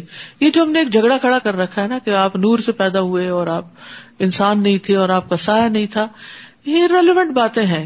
آپ کے آنے کا مقصد سمجھیے، آپ کے آنے کا مقصد لوگوں کو مسحور کرنا نہیں تھا، یا عجیب و غریب باتیں دکھاتے رہنا نہیں تھا، یا اپنی ذات کے بارے میں عجیب و غریب باتیں بتانا مقصود نہیں تھا. آپ اپنے آپ کو منوانے نہیں آئے تھے، آپ تو اللہ کا پیغام سنانے آئے تھے. تو اسی طرح داعی دین کو بھی اپنے مقصد پہ فوکس ہونا چاہیے. بعض اوقات ہم ایسی چیزوں سے لوگوں کو دین کی طرف لانا چاہتے ہیں کہ ہائے وہ کسی طرح اٹریکٹ ہو جائیں. بات یہ کہ جس کے اندر سچی طلب ہے وہ آپ کی سچی بات سے ہی اٹریکٹ ہو جائے گا. اخلاص میں بڑا وزن ہوتا ہے. اپنے اندر سنسیئرٹی پیدا کریں، اپنے کاموں کو اللہ کی خاطر کریں، تو اس میں آپ دیکھیں گے کہ سمپل طریقے سے بھی کوئی کام آپ کرتے ہیں تو بہت اچھا ہو جاتا ہے. بعض اوقات کسی 5 اسٹار ہوٹل میں آپ کو وہ سہولت نہیں ملتی کھانے کی جو آپ اپنے مٹی کی ہنڈیا میں کچھ بنا کے ٹیسٹ حاصل کر سکتے ہیں.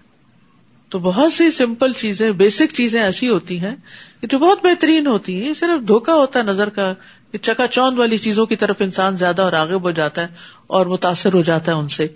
تو انسان کو حقیقت پسند ہونا چاہیے.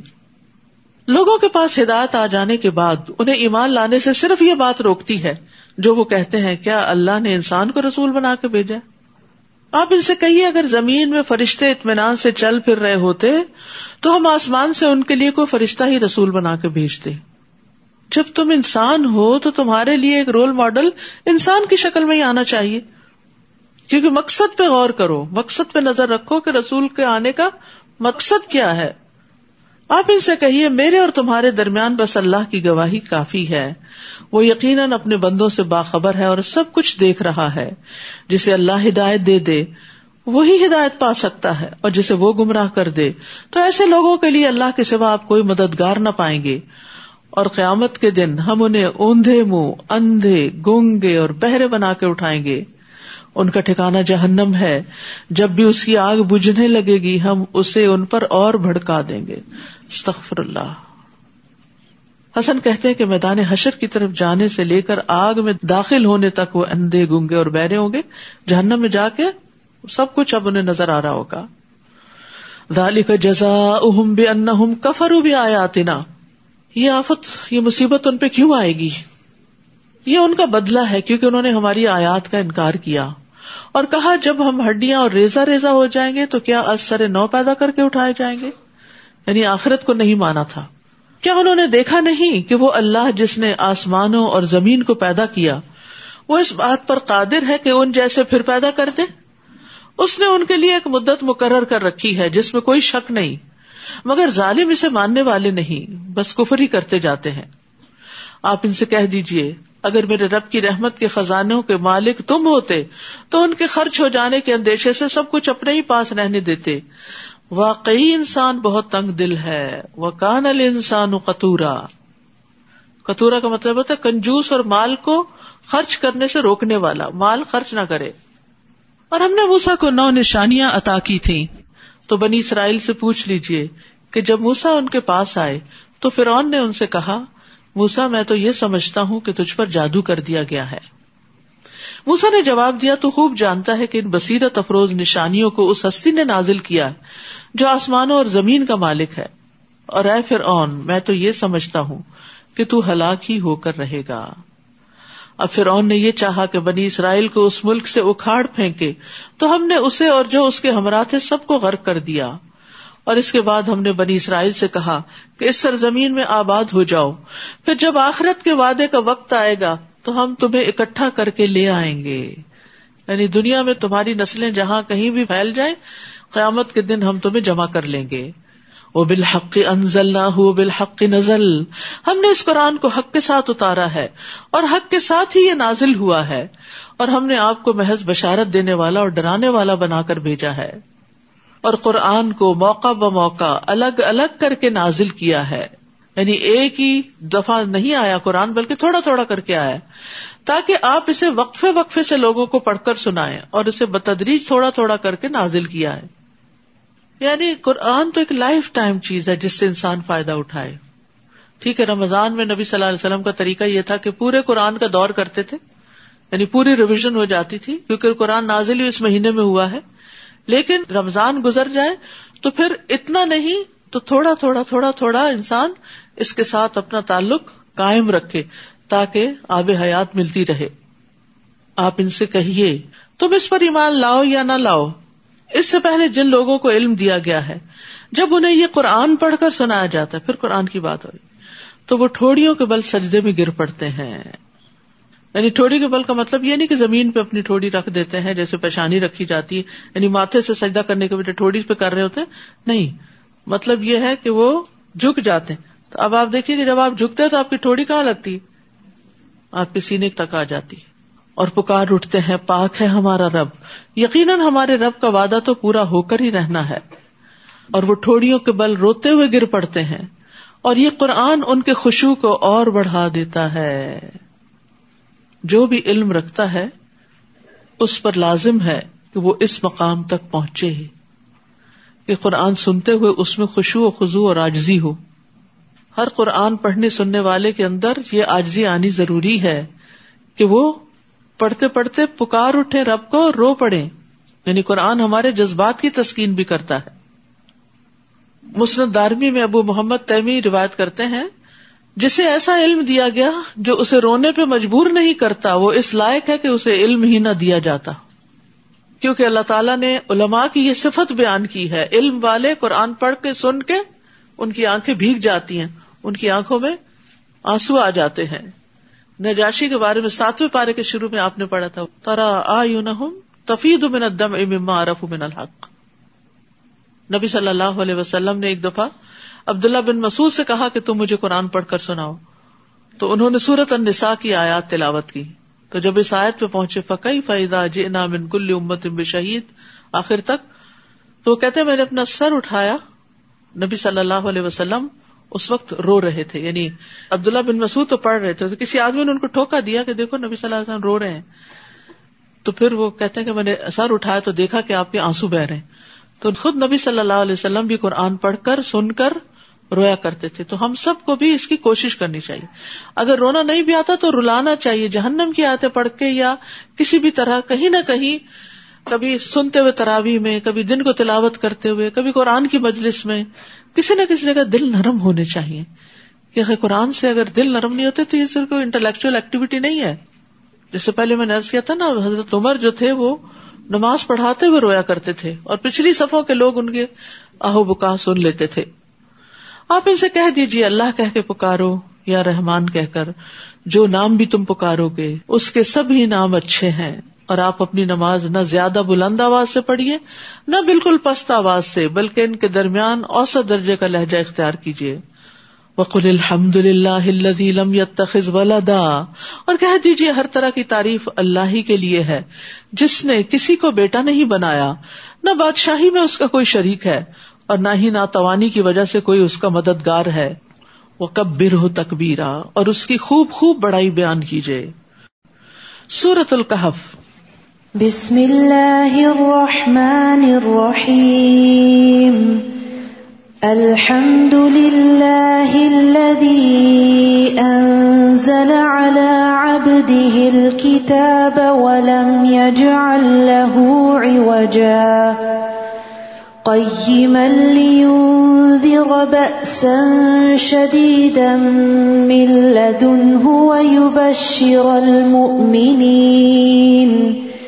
ويبشر المؤمنين الذين يعملون الصالحات أن لهم أجرا حسنا ماكثين فيه أبدا وينذر الذين قالوا اتخذ الله ولدا. سورۃ الکہف نور دینے والی سورت ہے. جو شخص جمعہ کے دن سورۃ الکہف پڑھتا ہے تو وہ 2 جمعوں کے درمیان اس کے لیے نور روشن کر دیتی ہے. رسول اللہ صلی اللہ علیہ وسلم نے فرمایا، جس نے سورۃ الکہف کی تلاوت ایسے کی جیسے وہ نازل ہوئی، یعنی صحیح طریقے سے پڑھا اس کو، تو یہ اس کے لیے قیامت کے دن اس کی اقامت گاہ سے مکہ تک نور کا سبب بنے گی. اور جس نے اس سورت کی آخری 10 آیتیں پڑھی پھر دجال نکل آیا تو اس کو کوئی نقصان نہ دے گا. نبی صلی اللہ علیہ وسلم نے فرمایا جو آدمی سورت الکہف کی ابتدائی 10 آیتیں یاد کر لے گا وہ دجال کے فتنے سے محفوظ رہے گا. شروع کرتی ہوں اللہ کے نام سے جو بے انتہا مہربان نہایت رحم فرمانے والا ہے. سب تعریف اللہ کے لیے ہے جس نے اپنے بندے پر یہ کتاب یعنی قرآن نازل کیا اور اس میں کوئی کجی نہیں رکھی. یہ سیدھا رستہ بتانے والی کتاب ہے تاکہ لوگوں کو اللہ کے سخت عذاب سے ڈرائے اور ایمان والوں کو جو نیک عمل کرتے ہیں یہ بشارت دے کہ ان کے لیے اچھا اجر ہے جس میں وہ ہمیشہ رہا کریں گے. اور ان لوگوں کو ڈرائے جو کہتے ہیں کہ اللہ نے کسی کو بیٹا بنا لیا. اس بات کا نہ انہیں خود کچھ علم ہے نہ ان کے باپ دادا کو تھا. بہت ہی سخت بات ہے جو ان کے منہ سے نکلتی ہے. جو کچھ وہ کہتے ہیں سراسر جھوٹ ہے. آپ شاید ان کے پیچھے اپنے آپ کو ہلاک کر ڈالیں اس غم سے کہ یہ لوگ قرآن پر ایمان کیوں نہیں لاتے. یہ تھا نبی صلی اللہ علیہ وسلم کا غم، اور اتنا غم کہ گویا آپ اپنے آپ کو ہلاک کر ڈالیں گے. ہمارے غم کیا ہیں؟ پھر ہم اپنے آپ کو آپ کی امت میں سے قرار دیتے ہیں. جو کچھ زمین پر موجود ہے اسے ہم نے اس زمین کی زینت بنا دیا ہے تاکہ ہم انہیں آزمائیں کہ ان میں سے کون اچھے عمل کرتا ہے. یعنی دنیا میں اللہ نے طرح طرح کی اٹریکشنز رکھ دی ہیں، لیکن ان سب میں ہمارا امتحان ہے کہ ان کے اندر رہتے ہوئے ہم اللہ کو کتنا یاد کرتے ہیں. یہ چیزیں ہمیں اللہ کی یاد دلاتی ہیں یا اللہ ہی سے غافل کر دیتی ہیں. یہ جو کچھ زمین پر ہے ہم اسے چٹیل میدان بنا دینے والے ہیں. یہ سب ختم ہو جائے گا. کیا آپ یہ سمجھتے ہیں کہ غار والوں اور کتبہ والوں کا معاملہ ہماری نشانیوں میں سے کوئی بڑی عجیب نشانی تھا؟ اصحاب الکہف کا قصہ یہاں بیان ہو رہا ہے. جب ان نوجوانوں نے غار میں پناہ لی تو کہنے لگے اے ہمارے رب اپنی جناب سے ہمیں رحمت عطا فرما اور اس معاملے میں ہمیں رہنمائی عطا کر. یہ کچھ نوجوان تھے جو ایمان لے آئے تھے، جو توحید پر تھے، جبکہ ان کے وقت کا بادشاہ اور سب لوگ جو تھے وہ شرک پر تھے اور شرک ہی کی طرف بلاتے تھے. تو انہوں نے اپنا دین بچانے کے لیے ہجرت کی تھی. ہجرت چونکہ نبی صلی اللہ علیہ وسلم بھی ہجرت کرنے والے تھے تو اس موقع پر یہ صورتیں نازل ہوئی. تو اس سے یہ پتہ چلتا ہے کہ اگر کسی جگہ پر رہ کر انسان کا دین ایمان خطرے میں ہو تو اسے وہاں سے نکل جانا چاہیے، کیونکہ زمین وسیع ہے اور ایسی جگہ تلاش کرنی چاہیے جہاں وہ اللہ کی عبادت کر سکے اور اس جگہ پر نہ رہے جہاں اس کے لیے فتنہ ہو. ہم دیکھتے ہیں کہ ہر دور میں لوگوں نے دین کی خاطر اپنا گھر بار، رشتہ دار، اموال، اولاد سب کچھ چھوڑ دی. اسی طرح فتنوں سے بچنے کے لیے بھی رسول اللہ صلی اللہ علیہ وسلم نے فرمایا وہ زمانہ قریب ہے جب مسلمان کا بہترین مال بکریاں ہوں گی جن کو لے کے وہ پہاڑوں کی چوٹیوں اور بارش کے مقامات کی طرف نکل جائے گا. وہ فتنوں سے راہ فرار اختیار کر کے اپنے دین کو بچا لے گا. یعنی ایسی جگہوں پہ رہنے کی بجائے جہاں پر دین پہ عمل کرنا مشکل ہے اس جگہ کو چھوڑ کر وہاں چلا جائے گا جہاں اس کے لیے سہولت ہوگی. کیونکہ آخرت میں یہ نہیں پوچھا جائے گا کہ دنیا کتنی کمائی، یہ پوچھا جائے گا کہ دین کتنا بچایا. تو ہم نے انہیں اس غار میں تھپکی دے کر کئی سال تک کے لیے سلا دیا. پھر ہم نے انہیں اٹھایا تاکہ معلوم کریں کہ ہر دو فریق میں سے کون اپنی مدت قیام کا ٹھیک حساب رکھتا ہے. ہم آپ کو ان کا بالکل سچا واقعہ بتاتے ہیں. وہ چند نوجوان تھے جو اپنے رب پر ایمان لے آئے تھے اور ہم نے انہیں مزید رہنمائی بخشی اور ہم نے ان کے دلوں کو اس وقت مضبوط کر دیا جب انہوں نے کھڑے ہو کر اعلان کیا کہ ہمارا رب تو وہی ہے جو آسمانوں اور زمین کا رب ہے، ہم اس کے سوا کسی کو الہ نہیں پکاریں گے. اگر ہم ایسا کریں تو یہ بعید از عقل بات ہوگی. تو اللہ سبحانہ تعالیٰ نے ان کے ارادے کے بعد ان کو سارے اسباب بھی مہیا کر دیے، ان کے دل کو جما دیا. یاد رکھیے جب سچی نیت اور اخلاص کے ساتھ انسان کسی نیکی کے کام کا ارادہ کر لیتا ہے تو اللہ تعالیٰ اس کے لیے رستے بھی بنا دیتا ہے. پھر آپس میں کہنے لگے یہ ہماری قوم کے لوگ جنہوں نے اللہ کے سوا دوسروں کو الہ بنا رکھا ہے، تو پھر یہ ان کے الہ ہونے پر کوئی واضح دلیل کیوں نہیں لاتے؟ بھلا اس شخص سے بڑا ظالم اور کون ہو سکتا ہے جو اللہ پر تہمت لگائے. اور اب جب کہ تم لوگوں نے اپنی قوم کے لوگوں سے اور ان کے معبودوں سے جنہیں یہ لوگ پوچھتے ہیں کنارہ ہی کر لیا ہے تو آؤ اس غار میں پناہ لے لو. تمہارا رب تم پر اپنی رحمت وسیع کر دے گا اور تمہارے معاملے میں آسانی پیدا کر دے گا. یعنی ان کے لیے اور تو کہیں جانے کا راستہ نہیں تھا، کوئی اور شہر اور کوئی اور ملک اور کوئی اور آبادی، تو انہوں نے غار میں ہی جا کے پناہ لے لی. آپ دیکھیں گے کہ جب سورج نکلتا ہے تو ان کی غار سے دائیں طرف ہٹ رہتا ہے، اور جب غروب ہوتا ہے تو بائیں طرف کترا کر غروب ہوتا ہے، یعنی ان کے اوپر ڈائریکٹ سن نہیں پڑتا. اور وہ نوجوان اس غار کی وسیع جگہ میں لیٹے ہیں، یعنی کافی اسپیشیس ہے جہاں جا کے وہ سو رہے ہیں. یہ اللہ کی نشانیوں میں سے ایک نشانی ہے. جسے اللہ ہدایت دے وہی ہدایت پا سکتا ہے، اور جسے وہ بھٹکا دے تو آپ اس کے لیے ایسا کوئی مددگار نہ پائیں گے جو اسے راہ راست پر لا سکے. آپ سمجھیں گے کہ وہ جاگ رہے ہیں حالانکہ وہ سو رہے ہیں، کیونکہ وہ سائیڈز بدلتے تھے. ہم ان کی دائیں اور بائیں کروٹ بدلتے رہتے ہیں، اور ان کا کتا اس غار کے دہانے پر اپنے بازو پھیلائے ہوئے ہے. اگر تو انہیں جھانک کر دیکھے تو دہشت کے مارے بھاگ نکلے. یعنی ایسا سین ہے وہاں کہ کوئی ٹھہر نہیں سکتا. یہ ساری اللہ تعالیٰ نے ان کی حفاظت کے لیے انتظام کر رکھے تھے. ان کے کروٹیں بدلوانا، ان کے کتے کو وہاں بٹھانا، اور پھر وہاں پر ایسا اندھیرا ہونا کہ کوئی وہاں داخل ہونے کی جرت نہ کرے. اسی طرح ہم نے انہیں اٹھایا 309 سال کے بعد. دن کے ابتدائی حصے میں گئے تھے اور اٹھے تھے آخری حصے میں، تاکہ وہ آپس میں کچھ سوال و جواب کریں. ان میں سے ایک نے کہا، بھلا تم کتنی مدت اس حال میں پڑے رہے؟ ان میں سے کچھ نوجوانوں نے کہا، یہی کوئی ایک دن یا دن کا کچھ حصہ. جیسے بہت گہری نیند سونے والا جب اٹھتا ہے تو اس کو پتہ نہیں چلتا کہ ٹائم کیا ہے. بعض اوقات آپ دن میں سو رہے ہوتے ہیں اور آپ سوچتے ہیں شاید رات ہے. اسی طرح وائس ورسا، یہی کوئی ایک دن یا دن کا کچھ حصہ. اور بعض نے کہا، یہ تو اللہ ہی خوب جانتا ہے کہ تم کتنی مدت اس حال میں پڑے رہے. اب یوں کرو کہ اپنا چاندی کا سکہ دے کر کسی کو شہر بھیجو کہ وہ دیکھے صاف ستھرا کھانا کہاں سے ملتا ہے. یاد رکھیے، توحید جو شرک سے بچ کے انسان کے اندر ایک پاکیزگی لاتا ہے، تو یہ پاکیزگی اس کے سارے مزاج کا حصہ ہو جاتی. کپڑے میں، جسم کے معاملے میں، کھانے پینے میں، ازدواجی تعلقات میں، ہر چیز میں انسان پھر پاکیزگی کی تلاش میں رہتا ہے. گندی چیزوں سے اس کی روح بیزار ہوتی ہے. وہاں سے وہ آپ کے لیے کھانے کو کچھ لائے، اور اسے نرم رویہ اختیار کرنا چاہیے. یہاں نصف قرآن ہو گیا الحمدللہ. وہاں اسے نرم رویہ اختیار کرنا چاہیے، یعنی احتیاط کے ساتھ معاملہ کرے. ایسا نہ ہو کہ کسی کو آپ لوگوں کو پتہ چل جائے. انہیں نہیں پتا تھا کہ اتنی مدت گزر چکی ہے، کیونکہ اگر ان لوگوں کا تم پہ بس چل گیا تو تمہیں سنگسار کر دیں گے یا پھر اپنے دین میں لوٹا لے جائیں گے.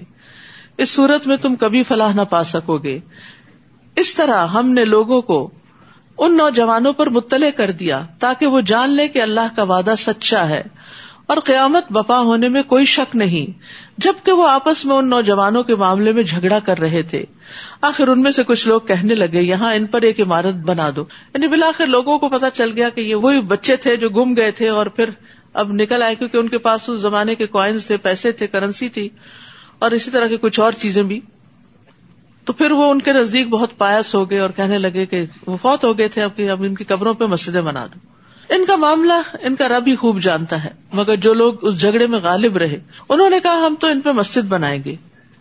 تو یاد رکھیے کہ مسجد جو ہے وہ قبروں پہ نہیں بنانی چاہیے، کیونکہ مسجد اللہ کی عبادت کے لیے ہوتی. اور قبر کے پاس مسجد بنانے کا مطلب یہ ہے کہ قبر والوں کے لیے بھی کوئی دل میں ایسے جذبات ہیں کہ ان کو اللہ تعالیٰ کے اختیارات میں کہیں شریک کیا جائے. کچھ لوگ کہتے ہیں کہ یہ نوجوان 3 تھے، چوتھا ان کا کتا تھا. کچھ کہتے ہیں 5 تھے، چھٹا ان کا کتا تھا. یہ سب بے تکی ہانکتے ہیں. اور کچھ کہتے ہیں وہ 7 تھے اور 8واں ان کا کتا تھا. آپ ان سے کہیے، میرا رب ہی ان کی تعداد کو ٹھیک ٹھیک جانتا ہے، جسے چند لوگوں کے سوا دوسرے نہیں جانتے. اور عام طور پر مشہور ہے کہ 7 تھے، 7 سلیپرز. لہٰذا آپ سرسری سی بات کے علاوہ ان سے بحث میں نہ پڑیے. پھر وہی بات آ گئی نا کہ لوگ جب بہت زیادہ آرگیومنٹس کر رہے ہوں تو اس کو لمبا نہ کریں، اسے طول نہ دیں، بلکہ مختصر بات کریں.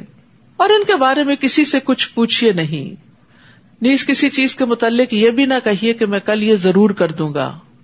کیونکہ جب نبی صلی اللہ علیہ وسلم سے ان کے بارے میں سوال کیا گیا تو آپ نے کہا میں کل بتا دوں گا. تو 15 دن تک وہی نہیں آئی. تو اس پر آپ کو کہا گیا کہ آپ کسی بھی کام کے بارے میں انشاءاللہ کے بغیر وعدہ نہ کریں. الا ان یشاء اللہ، الا یہ کہ اللہ چاہے. اور اگر آپ بھول کر ایسی بات کہہ دیں تو فوراً اپنے رب کو یاد کیجیے اور کہیے کہ امید ہے کہ میرا رب اس معاملے میں صحیح طرز عمل کی طرف میری رہنمائی کرے گا.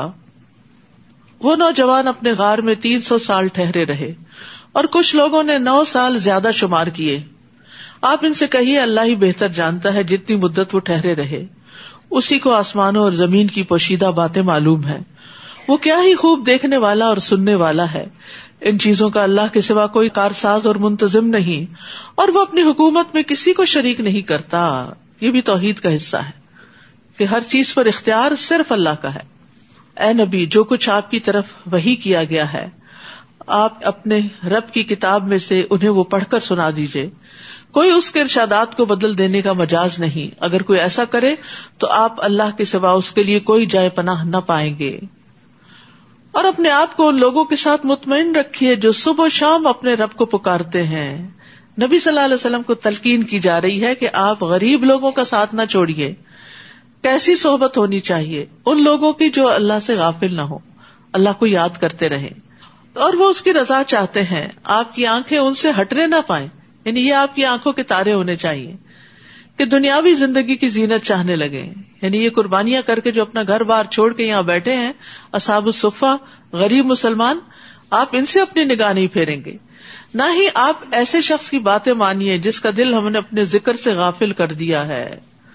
غافل شخص کی بات نہیں ماننی چاہیے. وہ اپنی خواہش پر چلتا ہے اور اس کا معاملہ حد سے بڑا ہوا ہے. نیز آپ انہیں کہیے کہ حق تو وہ ہے جو تمہارے رب کی طرف سے آ چکا. اب جو چاہے اسے مان لے اور جو چاہے اس کا انکار کر دے. ہم نے ظالموں کے لیے ایسی آگ تیار کر رکھی ہے جس کی کناتیں اسے گھیرے ہوئے ہیں، اور اگر وہ پانی مانگیں گے تو انہیں پینے کو جو پانی دیا جائے گا وہ پگھلے ہوئے تانبے کی طرح گرم اور ان کے چہرے بھون ڈالے گا. استغفر اللہ. کبھی مائکرو ویو سے اچانک چائے نکال کے درجہ حرارت پتہ نہیں چلتا نا، کب ٹھنڈا ہی ہوتا ہے، انسان منہ میں ڈال بیٹھتا ہے تو کتنی تکلیف ہوتی ہے. کتنا برا ہے یہ مشروب اور کیسی بری ہے آرام گاہ. جو لوگ ایمان لائے اور نیک عمل کرتے رہے تو یقیناً ہم اس کا اجر ضائع نہیں کرتے جو اچھے کام کرتا ہو. یہی لوگ ہیں جن کے لیے ہمیشہ رہنے والے باغات ہیں جن کے نیچے نہریں بہ رہی ہیں. وہاں وہ سونے کے کنگنوں سے آراستہ کیے جائیں گے اور باریک ریشم اور اطلس کے سبز کپڑے پہنیں گے. وہاں وہ اونچی مسندوں پر تکیا لگا کے بیٹھیں گے. یہ کیسا اچھا بدلہ ہے اور کیسی اچھی آرام گاہ ہے. آپ ان سے ان 2 آدمیوں کی مثال بیان کیجئے جن میں سے ایک کو ہم نے انگور کے 2 باغ عطا کیے تھے اور ان کے گرد کھجور کے درختوں کی باڑ لگائی تھی، اور ان دونوں کے درمیان قابل کاشت زمین بنائی تھی. یہاں ایک اور قصہ بتایا جا رہا ہے. یہ دونوں باغ اپنا پورا پھل لائے اور بارآور ہونے میں کوئی کسر نہ چھوڑی، اور ان کے بیچوں بیچ ہم نے نہر جاری کر دی تھی. اسے ان درختوں کا پھل ملتا رہا تو ایک دن وہ گفتگو کے دوران اپنے ساتھی سے کہنے لگا، میں تجھ سے زیادہ مالدار ہوں اور افرادی قوت بھی زیادہ رکھتا ہوں، میرے چاہنے والے بھی بڑے ہیں. یہی کہتے کہتے وہ اپنے باغ میں داخل ہوا، اس حال میں کہ وہ اپنے اوپر ظلم کر رہا تھا، اور کہنے لگا، میں تو نہیں سمجھتا کہ یہ باغ کبھی اجڑ بھی سکتا ہے، اور نہ ہی میں یہ گمان کرتا ہوں کہ قیامت قائم ہوگی، اور اگر مجھے اپنے رب کے ہاں پلٹا کر لے جایا بھی گیا تو میں یقیناً اس سے بہتر جگہ پاؤں گا. کیسے فریب میں ہوتا ہے انسان، غلط کام کرنے کے باوجود بھی وہ اپنے آپ کو حق پہ سمجھتا ہے. اس کے ہمسائے نے گفتگو کرتے ہوئے اس سے کہا، کیا تو کفر کرتا ہے اس ذات سے جس نے تجھے مٹی سے اور پھر نطفے سے پیدا کیا اور تجھے ایک پورا آدمی بنا کھڑا کیا؟ رہی میری بات تو اللہ ہی ہے اور میں اس کے ساتھ کسی کو شریک نہیں بناتا. اور جب تو اپنے باغ میں داخل ہوا تو یہ کیوں نہ کہا کہ ماشاء اللہ لا قوت الا باللہ. وہی ہوتا ہے جو اللہ چاہتا ہے، اور اللہ کی توفیق کے بغیر کسی کا کچھ زور نہیں. پیچھے انشاءاللہ کا سکھایا گیا اور یہاں ماشاء اللہ کا. یہ کلمات ہماری زندگی کا حصہ ہونے چاہیے. بھلا دیکھو، اگر میں مال اور اولاد میں تم سے کمتر ہوں تو عین ممکن ہے کہ میرا رب مجھے تیرے باغ سے بہتر باغ عطا کر دے. کتنا آپٹیمسٹک اپروچ ہے. اور تیرے باغ پر آسمان سے کوئی آفت بھیج دے، یعنی یہ دن بدل بھی تو سکتے ہیں، جس سے وہ چٹیل میدان بن کر رہ جائے، اس کا پانی گہرا چلا جائے اور تو پانی نکال بھی نہ سکے. آخر یوں ہوا کہ باغ کے پکے ہوئے پھل کو عذاب نے آ گھیرا، اور جو کچھ وہ باغ پہ خرچ کر چکا تھا اس پر اپنے دونوں ہاتھ ملتا رہ گیا. وہ باغ اپنی چھتریوں پر گرا پڑا تھا.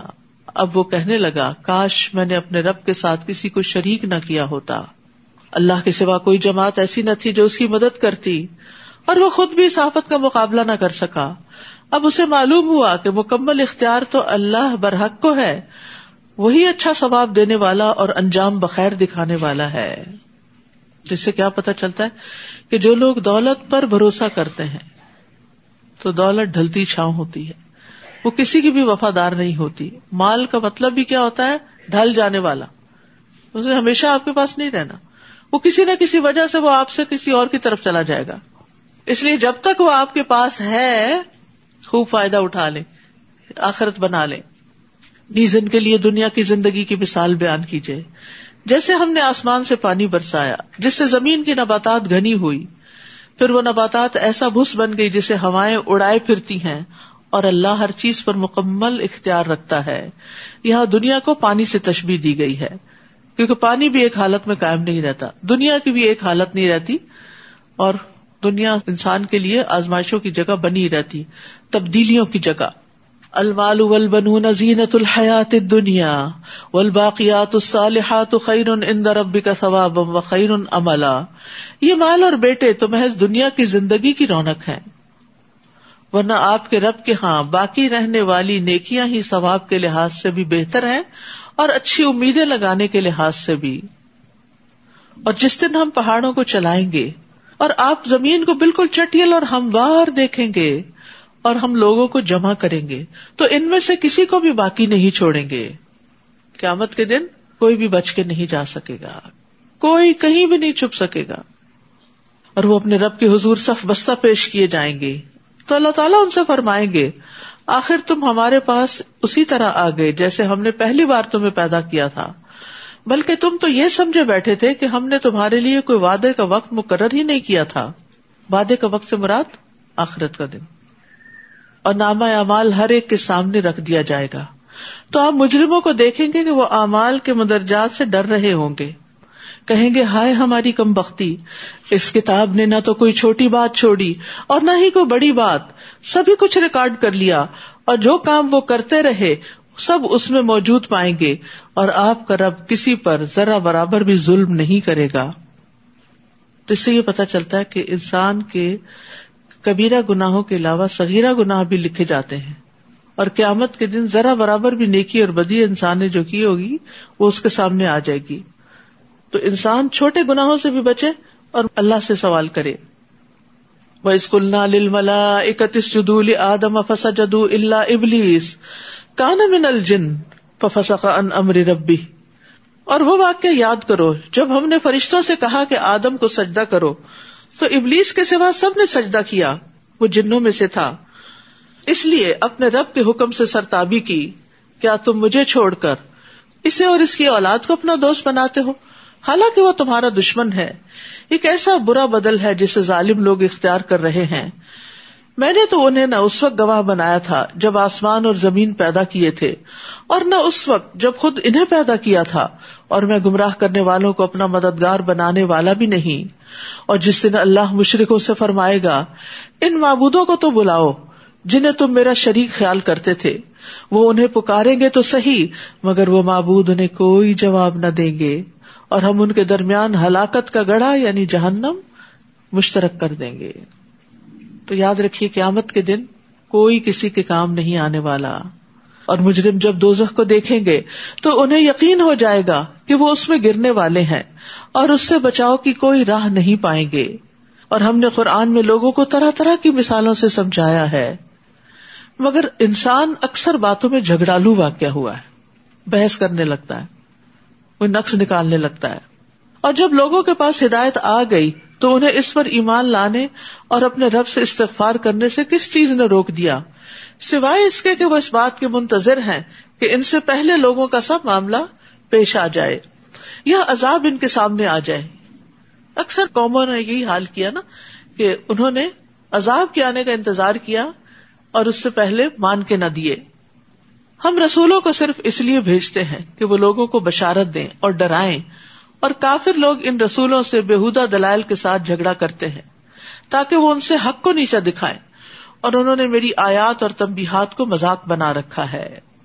اس شخص سے بڑھ کر ظالم اور کون ہوگا جسے اللہ کی آیات سے نصیحت کی جائے اور وہ اس سے منہ پھیر لے.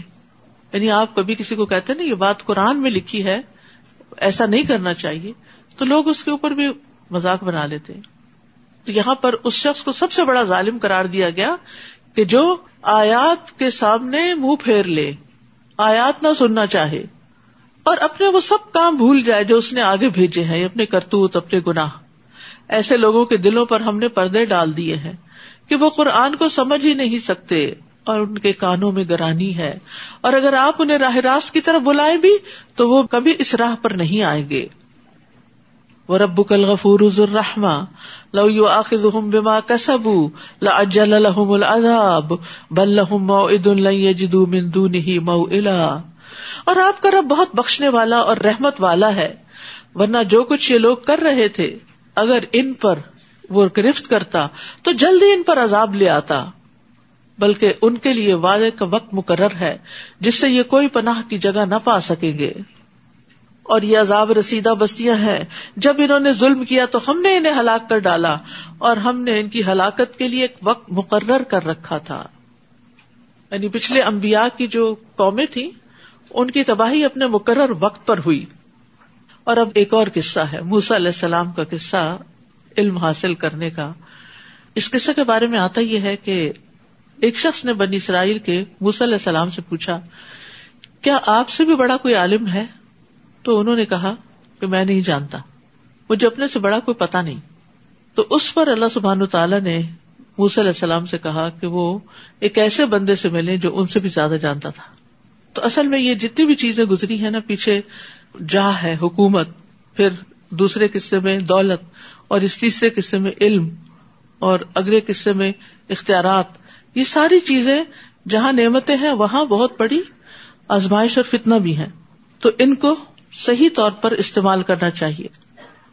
اور وہ قصہ بھی یاد کرو جب موسیٰ نے اپنے خادم سے کہا, میں تو چلتا ہی جاؤں گا حتیٰ کہ 2 دریاؤں کے سنگم پر پہنچ جاؤں, یا پھر میں مدتوں چلتا ہی رہوں گا. سبحان اللہ, علم کا شوق تو یہ ہوتا ہے کہ جب تک میری مطلوبہ جگہ نہیں آتی میں چلتا رہوں گا, سفر کرتا رہوں گا. اور اس میں سمجھنے کی بات یہ بھی ہے کہ طالب علم کو اپنا علم بڑھانے کے لیے سفر کرنا چاہیے, حتیٰ کہ اگر وہ عالم بھی ہو جائے, کیونکہ موسیٰ علیہ السلام عالم تھے اور ان سے پوچھا گیا تھا کہ کوئی اور عالم بھی ہے, تو انہوں نے کہا نہیں, تو ان کو بھی کہا گیا کہ آپ اپنے آپ کو اور اپڈیٹ کر لیں اور آگے بڑھیں. اور آج کی ترقی یافتہ دنیا میں آپ دیکھیں کہ سارے جو سمجھدار علم والے ہوتے ہیں وہ مسلسل اپنے علم میں اضافہ کرتے ہیں. اور نبی صلی اللہ علیہ وسلم کو جو دعا سکھائی گئی تھی وہ کیا تھی؟ وَقُلْ رَبِّ زِدْنِي عِلْمًا. اور ہم دیکھتے ہیں کہ ہماری تاریخ ایسی مثالوں سے بھری پڑی ہے کہ جس میں لوگوں نے سال ہا سال علم کے لیے سفر کیے. جیسے امام بخاری جو تھے 16 سال تک سفر کرتے رہے اور بخاری کی حدیثیں جمع کرتے رہے, اور پھر انہوں نے ان کو لکھا ایک جگہ. 1000 استادوں سے زیادہ سے استفادہ کیا. پھر اسی طرح امام بخاری جابر بن عبداللہ کے بارے میں کہتے ہیں کہ جابر بن عبداللہ نے عبداللہ بن انیس سے صرف ایک حدیث سیکھنے کے لیے 1 مہینے کا سفر کیا تھا, اور وہ سفر بھی آج کی طرح کا سفر نہیں تھا, بہت مشقت والا سفر تھا, لیکن علم کا سفر جاری رکھا. یہ سفر سارے اسفار سے زیادہ خوبصورت سفر ہوتا ہے جو علم کے لیے کیا جاتا ہے. آپ میں سے بھی کچھ لوگ گھنٹہ 1.5 گھنٹہ 2 گھنٹے کی مسافت سے بھی آ رہے ہیں, سفر کر کے آ رہے ہیں, اور اس میں جب سیکھنے کے لیے جاتے ہیں تو ایک ایکسائٹمنٹ ہوتی ہے, جب سیکھ کے واپس جاتے ہیں تو سیکھی ہوئی باتیں دماغ میں پھر آتی ہیں. تو یاد رکھیے علم کے راستے کا سفر جنت کا سفر ہے.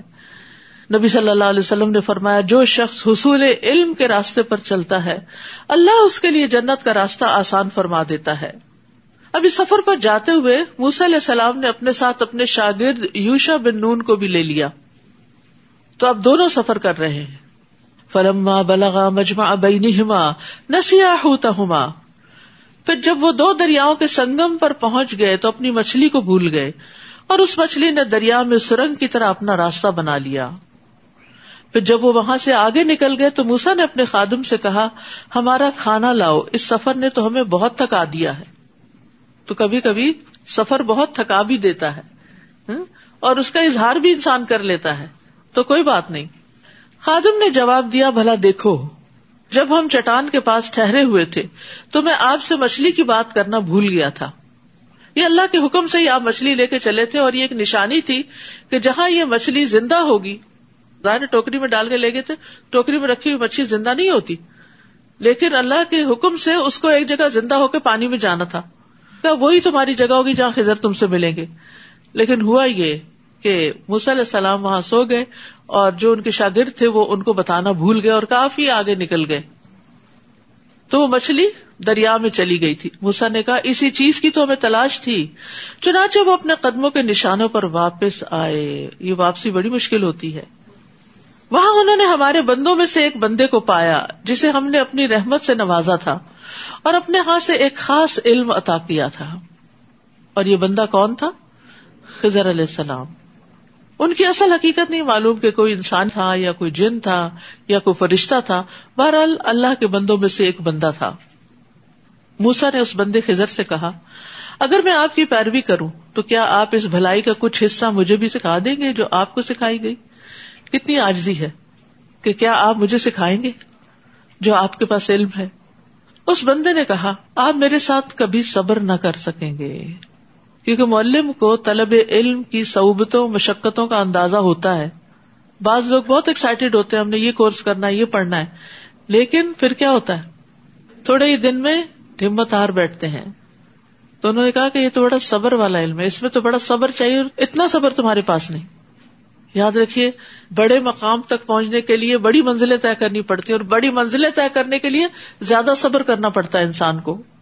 جیسے اگر آپ پھولوں کی پنیری لگا لیں تو وہ اسی سیزن میں آپ کو پھول دے دیتے ہیں، لیکن اگر آپ کوئی درخت لگائیں تو کئی سال آپ کو انتظار کرنا پڑتا ہے. تو یہ انتظار صبر مانگتا ہے، اور بعض اوقات آپ اس کے پھل کھا بھی نہیں سکتے. تو انہوں نے کہا کہ آپ میرے ساتھ کبھی صبر نہ کر سکیں گے، اور جس واقعے کی حقیقت کا آپ کو علم نہ ہو اس پر آپ صبر کر بھی کیسے سکتے؟ ان کو معذور بھی سمجھا. موسیٰ نے کہا آپ انشاءاللہ مجھے صابر پائیں گے. ایکسائٹیڈ ہیں وہ، اور میں کسی معاملے میں آپ کی نافرمانی نہیں کروں گا. استاد اور شاگرد کے بیچ میں جو رشتہ ہوتا ہے وہ ایسا ہی ہوتا ہے. اگر شاگرد استاد کی بات ہی نہ مانے تو وہ سیکھ نہیں سکتا. مثلا استاد کہتا ہے 10 دفعہ یا 7 دفعہ سبق پڑھ کے آؤ، اور وہ نہیں پڑھتا، تو کہاں سے پھر اس کو یاد ہوگا؟ تو یہاں پر استاد اور شاگرد کے تعلقات کیسے ہونے چاہیے اس کا ذکر کیا گیا ہے. موسیٰ نے کہا آپ انشاءاللہ مجھے صابر پائیں گے، اور میں کسی معاملے میں آپ کی نافرمانی نہیں کروں گا. خضر نے کہا اچھا اگر آپ کو میرے ساتھ رہنا ہے تو پھر مجھ سے کوئی بات نہیں پوچھیں گے، نو کوشچن، حتیٰ کہ میں خود ہی آپ کو اس سے آگاہ کروں. چنانچہ وہ دونوں چل کھڑے ہوئے حتیٰ کہ ایک کشتی میں سوار ہوئے تو خضر نے اس کشتی میں شگاف ڈال دیا، سوراخ کر دیا. اب کشتی میں سوراخ کا مطلب کیا ہے؟ سب کو ڈبونا. موسیٰ نے کہا کیا تم نے اس لیے شگاف ڈالا ہے کہ کشتی والوں کو ڈبو دو؟ یہ تو تم نے خطرناک کام کیا ہے، چپ نہ رہ سکے نا. خضر نے کہا میں نے کہا نہ تھا کہ تم میرے ساتھ صبر نہ کر سکو گے. موسیٰ نے جواب دیا مجھ سے جو بھول ہو گئی اس پر میری گرفت نہ کیجیے، اور میرے لیے میرا کام مشکل نہ بنائیے. چنانچہ وہ دونوں پھر چل کھڑے ہوئے حتیٰ کہ ایک لڑکے کو ملے جسے خضر نے مار ڈالا. موسیٰ نے کہا تم نے تو ایک بے گناہ شخص کو مار ڈالا جس نے کسی کا خون نہیں بہایا تھا، یہ تو تم نے بہت ناپسندیدہ کام کیا. تو بہرحال علم کے راستے میں صبر کرنا، استاد کی بات ماننا، کیونکہ بعض اوقات پتہ نہیں ہوتا نا انسان کو کہ یہ بات کیوں کہی جا رہی ہے، اس کا نتیجہ کیا ہوگا، اور اس کا مقصد کیا ہے، اس کی حکمت کیا ہے. اور یہ صرف دینی علم ہی نہیں، دنیاوی علوم میں بھی صبر چاہیے ہوتا ہے. ایک ڈگری کو کئی سال چاہیے ہوتے ہیں، ڈاکٹر بننے کے لیے اس سے بھی زیادہ پڑھنا پڑتا ہے. پھر اسی طرح گھر کے کام کاج سیکھنے کے لیے بھی صبر چاہیے ہوتا ہے. مطلب جب نیا نیا کھانا پکانا سیکھتے ہیں تو جلدی چاہتے کہ جلدی پک جائے، اور پھر اگر جو سکھانے والا تو کہتے یہ کیوں ڈال دیا، وہ دیکھے کتنا اس میں سے دھواں نکل رہا ہے، وہ جلنے لگا ہے، پانی زیادہ ہو گیا، وہ کم ہو گیا. تو یہ سارے مرحلے سیکھنے کے دور میں آتے ہیں، لیکن یہ کہ سیریس نالج کے لیے بہت سیریسنس بھی چاہیے ہوتی ہے. وآخر دعوانا ان الحمد للہ رب العالمین. سبحانک اللہم وبحمدک، اشہد ان لا الہ الا انت، استغفرک واتوب الیک. السلام علیکم ورحمۃ اللہ وبرکاتہ.